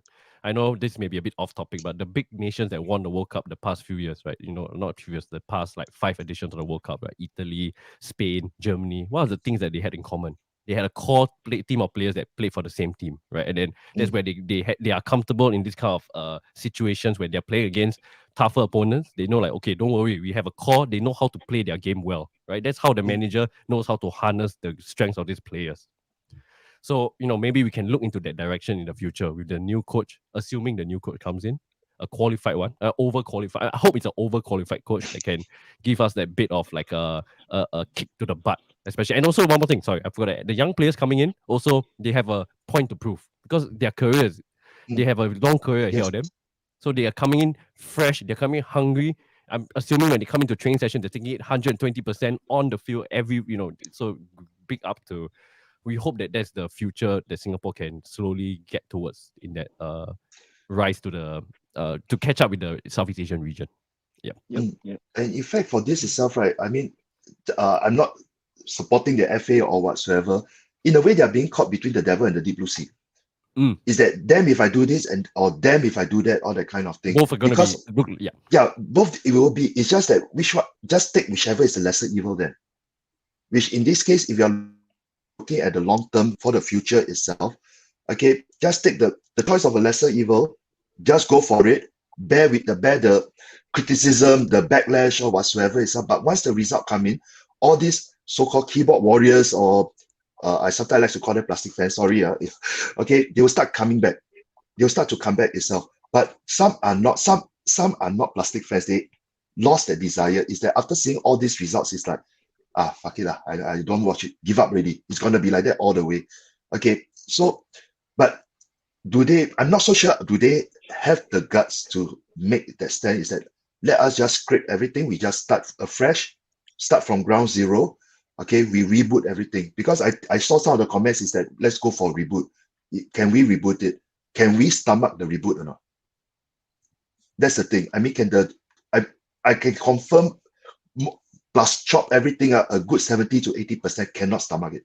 Yeah, no, I can confirm you the 20-30% that you're talking about that can stomach is the people in this chat right now. We can stomach it because we know that we have faith in the system. But then the 80%, like what you said, the societal. Yeah, please, so anyone, go ahead. Faith is one thing. We are so used to being depressed, disappointed. We are so used to being taken for granted. Yep. Yep. Yeah, you've been describing the Hougang fan for the last 10 years. Correct. Yes. Correct. Okay. Come on. Let me say it. There are 1,001 ways to do it lah. Just fucking do it lah. I mean, for once lah. All this chatter and whatnot, right? But the main point is just go for it, bro. Like just bite the bullet. Just do it. I mean, just one time kena whack, that's it lah. Yeah. Okay, wait, I just want to add on something. Sorry, guys. Sorry, Brandon, if I steer a bit. No, I was going to bring you into the conversation, because you just came on. Please go ahead. Gotcha. Yeah. So I just want to say a bit about Nishigaya again. Sorry to bring it back there, right? But like you were mentioning about the team's chemistry and everything when we were playing against Malaysia. This is a side that has played before multiple times. So they know each other. They know each other from the league, the local league. They know each other from playing last year's AFF or any other tournaments previously. So again, I believe it was either Sal or Murph who mentioned earlier in the stream. The one variable here is the coach, right? Yeah. And sorry to interrupt, as also say that Singapore players also quite a few players have also played in the Malaysian Super League, and they've also been at Bukit Jalil, so they are exposed to the environment. And yeah, so like to say that the team has no chemistry, I think it's not 100% correct. I think it's more of like they really don't know what the coach wants, and I don't think the coach knows what he wants to do either, quite frankly, because I mean, it's quite obvious that he does not have the dressing room. I think a particular very prolific player has been. I believe he showed it to me when we were boarding the flight, Brandon. Right?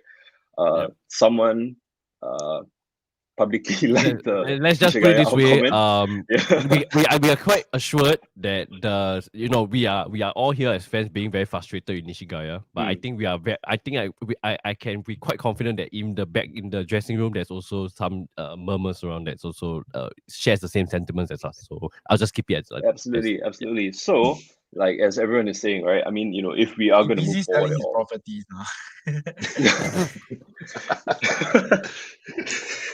So I mean, if we are going to move forward, right? I mean, honestly, just I don't know how he's still in the job. I would have sacked him in the morning if I were the decision maker. So, and yeah, I mean, like you mentioned, let's get someone in. I find it hard to believe that the FES is incapable of making the right recruitment. And I mean, sad to say that do I have faith in them making the right decision even after this calamity that we've witnessed? I don't think so. But yeah, I mean, at the end of the day, again, we hope for the best. So yeah, Yeah. fingers crossed. I mean, there's also like a catch-22, right? Like we are, in this stream, we are pointing out all the flaws of the system, how we can improve our personal things or how we can improve it. But then again, it all starts with what Murph has been stressing at this point. It all starts at the top, right? If the top again, maybe they keep Nishigaya or they sack if Nishigaya resign and then they sign another no-namer, and then we're going to have this conversation again, like what on earth are we doing? That it gets very, very frustrating. So, yeah. Anyone else want to say about this? I mean, Yeah. as much as we want to fault the FA, like what Murph mentioned way earlier in the stream, there are. I mean, especially me and Elvin, we liaise quite closely with the FA lah, because due to bringing in of staff and Yeah. all right. Yeah. Yeah. Yeah, so quite a few of them are football people, running football. This is how I term it. So that they are football people running football. But these people don't have the full power. Okay, this is Yeah. what I can say. These people don't have the full power. So like what Murph say, I'm gonna echo it the same way. It all starts from the top down, right to us, right to even kids. Everyone has to play their part. So at this moment, it stops at the fans. Honestly, it's just them. It's just them now. Like what Calum said, that sack him in the morning tomorrow. In fact, he should be sacked. When was the game? Yesterday morning. So he should be sacked yesterday morning, not tomorrow morning. Yesterday morning should be sacked. After the game, FO, get out. But it's not being done yet, and I am pretty sure I'm assuming it's money issue. Definitely, you have to Of pay him. course. Of course. Yeah. There's And compensation. yeah, and definitely, being in Singapore, you can't waste money. They won't do that. Definitely, they won't do that. So, like it or not, Landan Saktam, the Chinese say, Landan, we have to stick around with him lah. Honestly lah, I don't see him being sacked lah. Or perhaps he's in the right state of mind. He should leave. If he's in the right state of mind, he should leave, because he has brought disaster to the team. To be honest, uh, but yeah lah, we just take it one at a time. Like I spoke to one of the FA guys lah. So he was saying, no, thank you. I say, don't talk to me. Just tell the coach to FO. You find me lah when the time comes. So he say, then he left lah. I was just so pissed lah inside the bus. So, but I apologize to him lah for my outburst, But we have every right now. Really, after all those years, now is really the best time to be super pissed, super angry with them. After many years, now is really really the best time. Like the best time to just f them lah non-stop. Yeah, Faisal, just to add on just quickly, why this is also the best time? Because momentum is picking up in all facets of like the Singapore Premier League. Everything is looking on the bright side, right? So when these Yep. things are looking on the trend trajectory up, right, this is the best time to tell FA, like to show our anger and to show our disappointment, because we are saying like, hey, now there's no more like, oh, our league is going through some issues, oh, our players, there's a stable, it's stable enough for the infrastructure to grow or to show better results on the field. I mean, like what you say, our players are playing overseas now. So what are you Yeah. saying about the clubs? The clubs are playing in ACL, AFC. They are winning games, in those tournaments. And what are you saying that Sorry, except for one club. where who okay, that one. But with all Shots due fired. respect, our players are already playing overseas. We have players playing in European clubs. We all know who they are. We have players playing in Thai League. We have players playing in MSL. We have players playing everywhere lah. So we do have the talent, but we do not have the proper head. I put it this way lah. We are a headless chicken now. Yeah, that's it. Yeah. We are really a headless chicken now. Yeah. No direction, no whatsoever. Anyways, okay. Before we move on, Can I yeah. elaborate? When I believe when Faris says headless chicken the one without head I personally think must direct the right person is the council. They are elected members and they are I mean for whatever reason they are elected and whatever they are doing. Okay, I think they have to be accountable, especially because they are elected. Yeah. Fair. Okay, so there's one more question before we will end off the discussion tonight. We will address. But then before I go on to that question, the past streams. Okay, so first off, thanks everyone. There's still 117 you all here. Mental. There's work tomorrow. You guys are still here. This goes to show how passionate you guys are. It's good to see the chat, the community, the panelists. Thank you everyone for tuning in as always. Tell Nishigaya that. Yeah, we need That's to how try passionate and we get are. this thing. Yeah. So, I just wanted to again thank everyone. We are reaching new heights for the page, and I thank every single one of you. Thank you very much from the bottom of my heart. The goal difference. It's again, this initiative is nothing without you guys. So, with that being said, if you guys have been following the previous streams, you noticed that I've been giving jersey giveaways in each streams, right? So because today's stream is so healthy, thank you to iSkill again. I know I've been repeatedly saying iSkill met me the other day. This YouTube user iSkill. He's a Singaporean fan. He wants to keep it himself anonymous. He said that he's got a jersey collection that he wants to slowly give away, and then he saw what we are doing here, and he's really appreciative. So he said that he wants to give away some of his jerseys lah. So we gave away Kashima Antlers jersey. We gave away one lot. So today, since you guys, I wanted to do this earlier on, but because the talks were very healthy and very constructive, I don't want to interrupt the flow. The flow is very important. So I thought now is the right time. We're gonna give the chance to win this Buriram United. Actually, this jersey I wanted to give away if we had qualified to go against Thailand, it would be quite fitting because it's a Thai team jersey, right? So this jersey, what's unique about it is apparently the academy team, right? It's not for sale actually. It wasn't for sale. It was given to him from so it's very rare. It's a 2XL jersey, so it's quite big. If you guys want to have a look. Yep, Yamaha. It's a very, very nice Buriram jersey. Okay, so stand a chance to win this. Very simple question. ISQ has told me repeatedly, just a very simple question to you guys. It's nothing too how many goals did Pele score? I think that one nobody will get it right, right?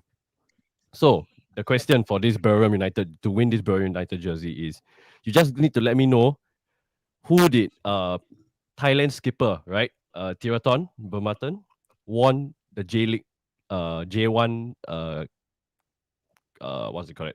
The league with which Title. team? Yeah, the title of which team? Just let me know. It's very simple, right? Just get it down the chat and you guys win this Buriram United jersey.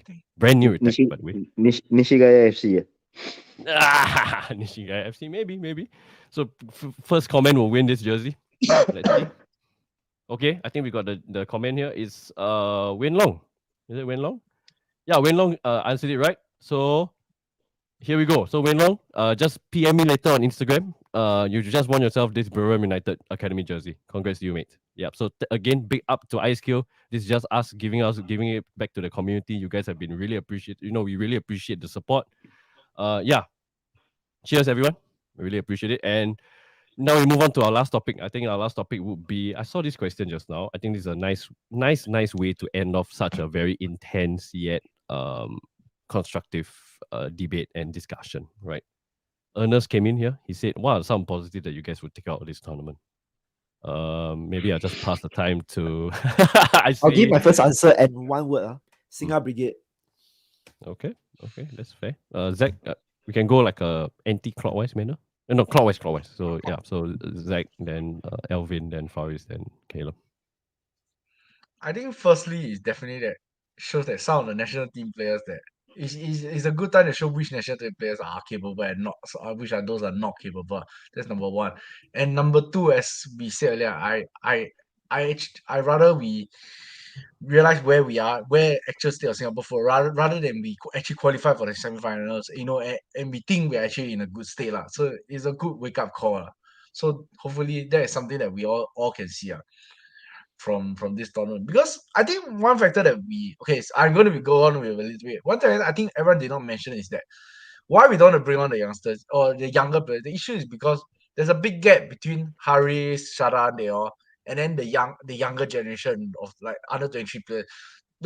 How many of our national team starters for the matter are in between those ages? Those are the players that are turning to their prime or reaching their prime, right? Like, in fact, very few national team players are in between those ages. Let's say 24 to 30-ish, or just under 30.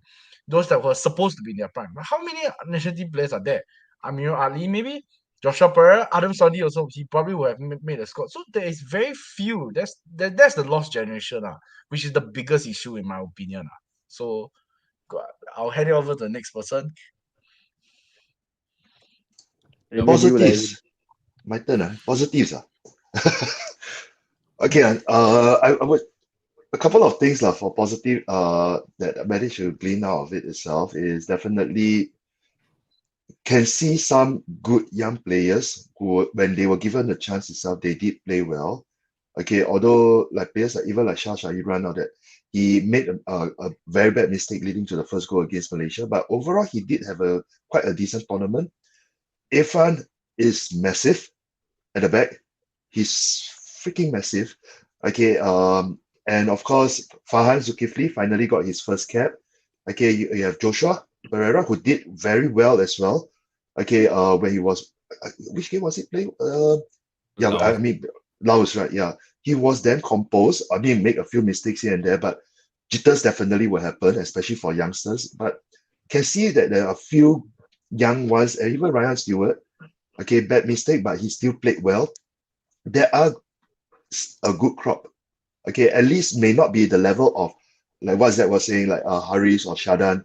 Okay, but at least they are young enough that hopefully with experience, with proper training, they should be. Hopefully they can get there. Okay, then after that, CS will buy everybody over. Sorry, Caleb. And sorry, Eddie. Shout out to Eddie also. Okay, and the next thing is definitely to the fans. Okay, why the fans itself, right, is really, y'all did really turn up in numbers in a very small place and really make JBS a fortress. Okay, it's scary to play in JBS. Don't say about the, I know the artificial pitch or that kind of thing, the debate will take us another 1 hour or so. Okay, but because the whole environment itself, the closeness to the pitch itself, you guys, all of you, intimidated the opponents definitely. Definitely. Okay, and also last but not least is I think the positive is that can just look at it this way. Okay, we fans are also one of the stakeholders of Singapore football. And actually it's a very important pillar of Singapore football. That is why, in a way, I mean, fan engagement, okay, fan experience, everything, that is a critical part of, hopefully that is a critical part of their plan, which I think it is. Okay, but can see that the fans are passionate enough to keep on talking about it. Okay, that is how we make our grievances known. Okay, and trust me, they do know. Okay, about what we are writing. And so, yeah, these are the positives. I said that really the fans itself really did stand up, especially even complaining about Vietnam fans buying home tickets, all that kind of thing. Okay, yeah. So it's only at times like this itself that really it shows that football does unite people. It does. Yeah. Yeah. So that's basically for my sorry for speaking so long. No, please. That's facts, bro. You just said whatever you just said was everything was fantastic. Faris, I know Faris is probably going to be very short and sweet from judging his face right now, but go ahead. Football, football wise, none. I'm gonna be blunt, none at all. Football wise, fans definitely. I think the ones who were performing in this AFF is the fans, not the team. It was the fans and not the team. The fans turn up, the team did not. It's as simple as that. None from the team. The only positive that I can take out from this edition, the fans. That's it. Fair. Luckily, you never say anything about me for Christmas Eve. Some inside jokes going on. No, the one that I couldn't make it, then after that I turned up in the second half. So Elvin's alluding that he's kind of a jinx. I'm also a jinx as well. You know the Sailors fans? Sorry, Caleb, and sorry, Eddie. Eddie knows this very well, but every time I watch a Sailors game, they lose. I think I watched them 5 times. They all lost. all 5. Ever If since that's the he case- turned up, that's where it all went down. Yeah. Brandon, please do that more often next season. Yeah, of course. Correct. Yes, Bishan Stadium? correct. Wow, I'm gonna go there. Brandon, we want to watch your live stream for Sailors game.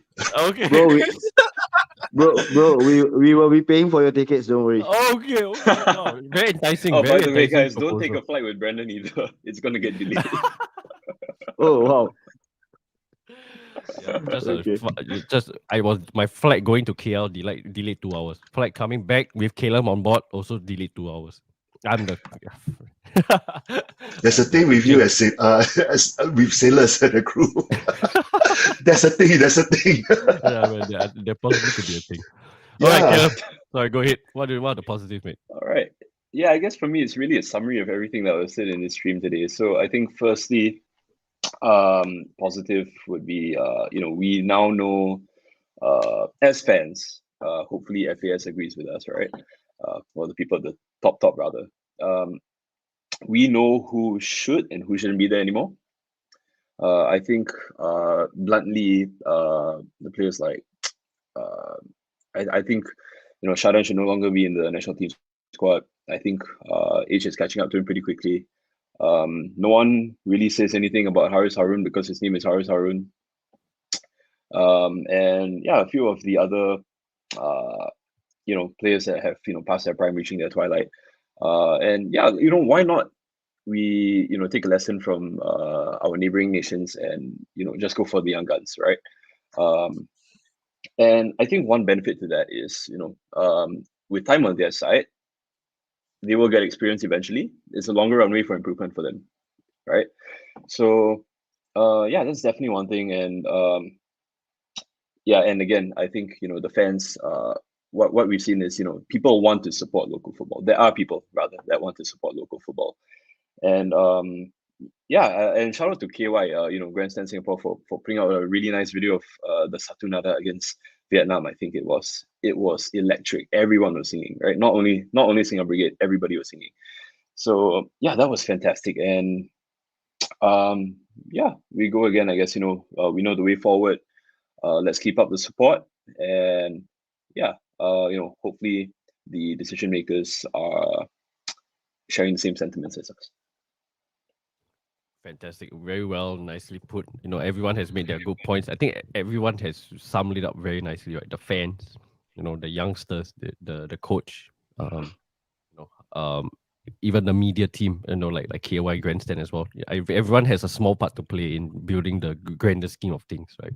And it's good to see that it was a very negative campaign for what the boys put out on the pitch, but I think we can also look at the positives at the end of the day, and like what we can look forward to. Either ways, I don't have anything more. You guys want to talk more? I'm gone. I'm down for it. I got one. I just want to comment one. Someone's this guy called Superhuman. He listed out a whole bunch of youths. I just named what he says. Yeah, Jordan I'll show Besterin. on the screen. No Oh yeah, worries. great. The Fandi brothers, Nikos. I think he played for Geylang. I can't remember. Is he in Young Lions now? Jacob Yeah, Mahler, Young Lions, yeah, Ryan Geylang Stewart, player. Yeah. Glenn Kwek, yeah. Adam Swandi is quite. Adam Swandi is not getting young anymore. You see, Yeah, Jordan. it's like 26. I don't know. 27. Bah, Yeah. how come he never named Farhan Zulkifli? Yeah, that's me. Oh. Yassin's sons, Aizil, right? Our Aizil, keeper. Aizil, Yep. yes. Yeah, Yes. it's someone I don't know why he excites me for some reason. Maybe because He had a he's- fantastic semi-finals Yes, Singapore he Cup. did. That's Yeah. why, 17-year-old to save First Kodai's leg, penalty. wow. against Not LBX. Kodai, sorry. Whose penalty was that? I can't remember, but he saved the penalty. Sugita, I think. Also, Sugita. yeah, fantastic. From a 17-year-old. Yeah, just some samples. So long as we keep faith in the pipeline coming lah. I mean, it's a great time to reset. Yeah. But I mean, yes, we have a fans wise on. I mean, I know all the panelists already mentioned the fans. I also want to give my personal thanks to all the, not just my Singapore Brigade comrades, the fans surrounding us and opposite side, who actually broke out of the shell and just clap, sing along. It made a huge difference. The power of Semangat, never belittle the power of Semangat in the stands. Yeah, but thank you so much. Yeah. Very well put. Very well put. Okay, so as I was saying, I don't have much more to talk anymore. But if you guys want to have anything to address, anything to say to the chat, anything, please. Anyone has something to say? I think I can say is that now Yeah. national team is on hiatus until the World Cup qualifiers later this year. Okay, I guess is that let's look forward for the new season for SPL. Okay, rivalries will be renewed both in the field and also in the stands, definitely. Yeah, I mean, banter is just banter. Okay, it's just only for 90 minutes. Okay, don't take it too hard. Okay, that's what we always look at it. Okay, just go. I mean, if there are still some of you who are still not converts yet, no, we are not planning to convert or whatsoever. Just pop by, just watch a game. The standard of play is not as bad as what you think it is, lah. That is what I can say, lah. It's not as bad, lah. Yeah. You know, I just want to hitch on to Alvin's point. Like, that's the reason why this goal difference also the community. Why we're trying to build here is that I have plans to do like to invite people to go and watch games. Like the whole point of this community also is because for me, you guys are like the real MVPs, right? You guys have been supporting Singapore football. I said I only started coming back in like 2020, so I'm kind of like the new blood, right? And like in the previous stream, I said that Sal asked like because of the previous Suzuki Cup, that kind of like they had a very nice. We lost to Indonesia, but I think a lot of people suddenly turned their attentions to local football. It's like, hey, actually we are doing all right, right? There seems to be optimism in local football, and I'm one of the examples of coming back. So this whole community, what we're trying to do is I'm trying to get more casuals to join the games, right? Like what Alvin is saying, just come in for a game. If it doesn't suit your needs, we are not going to force you to come any more games, right? But at least be open to it. See the touch base with the fans, touch base with people like you guys, and then when you see how wholesome the community can be, it's quite infectious, right?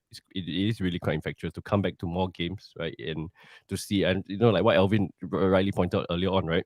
He's what? Sorry, Alvin, you are 47?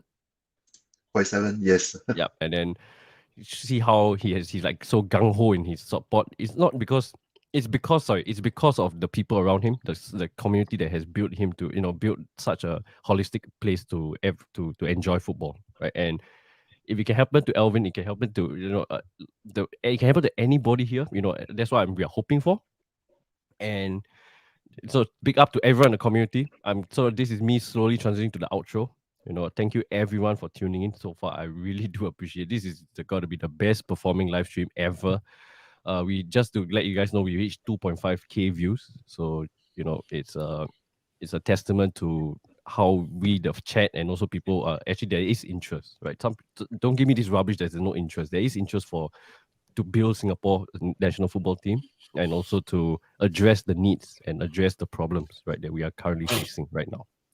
And before I do the final outro, maybe I can pass the time to each and every one of you to say your final, like say thanks or whatever you want to shout out. There's still 105 people here. I'm still amazed. I've done so Big up already. to everyone here. Yeah. Yeah. Murph, Thank you to the fans. All right. Awesome. Caleb, I think you should do the honor of saying that word one more time. Those two words one more time, please. Okay. No, it for should be the last thing. It benefit should be the of- last thing. It should be the last thing. No, Caleb should be the last one. It should. I think that should be the final word, and then Brandon can Yes. I really think you No, should get Michael. I really think you should get Michael in to say it first, though. Michael. Michael texted me today. Is like, yeah, I'm sorry I said that in the vlog. I'm like, why are you sorry, bro? Like, it's not like you're cursing or anything. I say maybe you should build this persona, right? Every time I see you, right, you just shout like one-liners. I think it'd be quite funny as well. He's like Mr. One-liner, But yeah, it was nice enough to reach out to me, like apologizing. I'm like, bro, why are you even apologizing? It's not like you cursed at someone. Michael James, right? Michael James, right? Yeah. Oh, him. Yeah. Hard to He's a nice guy. He's a very nice guy. Yeah. He's genuinely Yeah. He's the lamppost of Yep. he's the lamppost of the pitch. He truly is. All right. Zach, you want to say anything before we end off? Nothing much, except support outcome by winning the league. It takes a special breed to support Hougang because we generally frown on those who, when we are winning, then you just come in because you're unleashed onto a winning team, right? And then you start cursing the players when things go wrong. We Hougang fans won't stand for that. But as I said, we are better hardened already. We've suffered the ups and downs, especially the downs with the team. We won't take any nonsense, lah. Yeah, you want to be with Hougang all the way on. That's how I feel, lah. But then again, I The only team to recognize there are casual fans as well. So you're always welcome to sit in the stands and enjoy the atmosphere, enjoy the way Hougang plays. We play an exciting brand of football. That's what I can promise. Yeah. Sure. Alvin? Okay, basically last words for me, not okay, just the same thing. It's just that fans, we are all very important. Okay, and also to latch on what Merv was saying earlier is that that is why the reason why I respect the people in the crew as well, the Yellow Knights. Okay, Jack Force, okay, Yui, or even Swan Army. To me, I rather say that the smaller groups itself, okay, you are trying to build up the culture for your clubs, okay, for good reason, okay, and you're trying your best to do so despite a lot of, I would say, obstacles, okay, because I'm sure a lot of people have been asking you all to sit down from the back, all that kind of thing, stop blocking me to watch the football, so noisy, all that kind of thing, and you all just bear with it, because that is what I've seen and learned from the Who's themselves. Okay, just don't give a fuck about what they're saying. Just enjoy your football and cheer your team. That is what I'll say. So, but last words, fine. Really, really, really, last words itself is just keep the spirit going, whatever it is. Okay, and definitely untuk bangsa dan negara. Majulah. Yeah. Majula indeed. All right, Faris. Sack him. Yours no power lah. Yours not like Caleb lah. My, Bro, sorry. wait. You must understand. I'm still in the depression mode. So I'm depressed. So sack him lah. Please, sack him. That's So all. it's good to have like the depressed version and the hyped up version, right? So you can see Yes. how optimistic we are and how sad we are, you know. Okay. I more likely we are fucking sack him now. With IO sama walao. There's some power there. Cannot tahan already lah. All right, that's Caleb. it. No. Okay, before I pass to Caleb, I think Caleb will do the last outro for me. Yeah, because he's gonna do his iconic line. I'll just end off with my piece. It's now, really pass not the time mine to now, Caleb. but yeah. It's all right. It is yours tonight. It is yours. It's yours for night. All right. So And again, yeah, I mean, thank you. and in contrast, right? Sorry, Brandon. I mean, in contrast, Yeah, you look at like whatever video you can find of the Singer Brigade cheering during the games at Jalan Besar, you can see how much energy Faris had, right? And like you just look at him now, it's sad. Yeah. It is very, very, very sad. Okay. One person to Before I thank pass for the time to Caleb for his iconic line, I just want to say thank you to each and everyone again. I always want to stress the point. I'm very, very appreciative of the support. And again, I keep stressing the point. This goal difference community, this initiative is nothing without you guys. You guys are the true MVPs. You guys are the OGs. You know, we are still growing. Hopefully, we get to greater heights. Then, what you can look forward to is we're going to do like in the previous streams. I did mention that we're going to do like each Singapore Premier League team like a preview. So we'll try and get for example so obvious. If I do a Hougang show, I bet you are going to have like 10 of y'all in the stream and you guys are going to, so there's something to look forward to. And then like similar to like the Sailors as well, and Geylang and all the other clubs. Each we'll do a preview leading up to the next season. And then also just want to say thank you very much to the vlog, to people who have watched the vlog. The vlog has been doing crazy mental, the best numbers we've ever seen. A lot of Malaysians also support. So big up to the Malaysians. I know I'm so sorry that we didn't address a lot of the comments today because it's a rather heavy packed show today. But thank you to all the Malaysians, Singaporeans, all that have tuned into the channel. I'm very, very surprised that a lot of Malaysians tuned in today. It's good to see. I think there was also like a Bola show. I think he subscribed, and it was great to see that.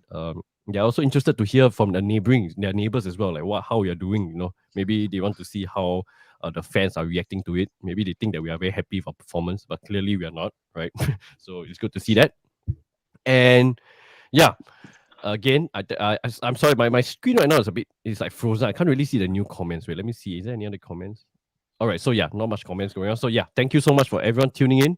I really appreciate it again. And yeah, we're going to pass the time over to Caleb and I'll play the outro. So Caleb, take it away, mate. All right, man. People are sleeping, but frankly, I don't really care because that's just how strong I feel about this. Hand on my heart, I would go down on my knees and beg the FA, but I'm sitting on my chair. So Get on now. please, for the love of Singapore and Singapore fans, and for the game itself, for the beautiful game, because Nishigaya ball is just terrorism at this point. So please, sack him!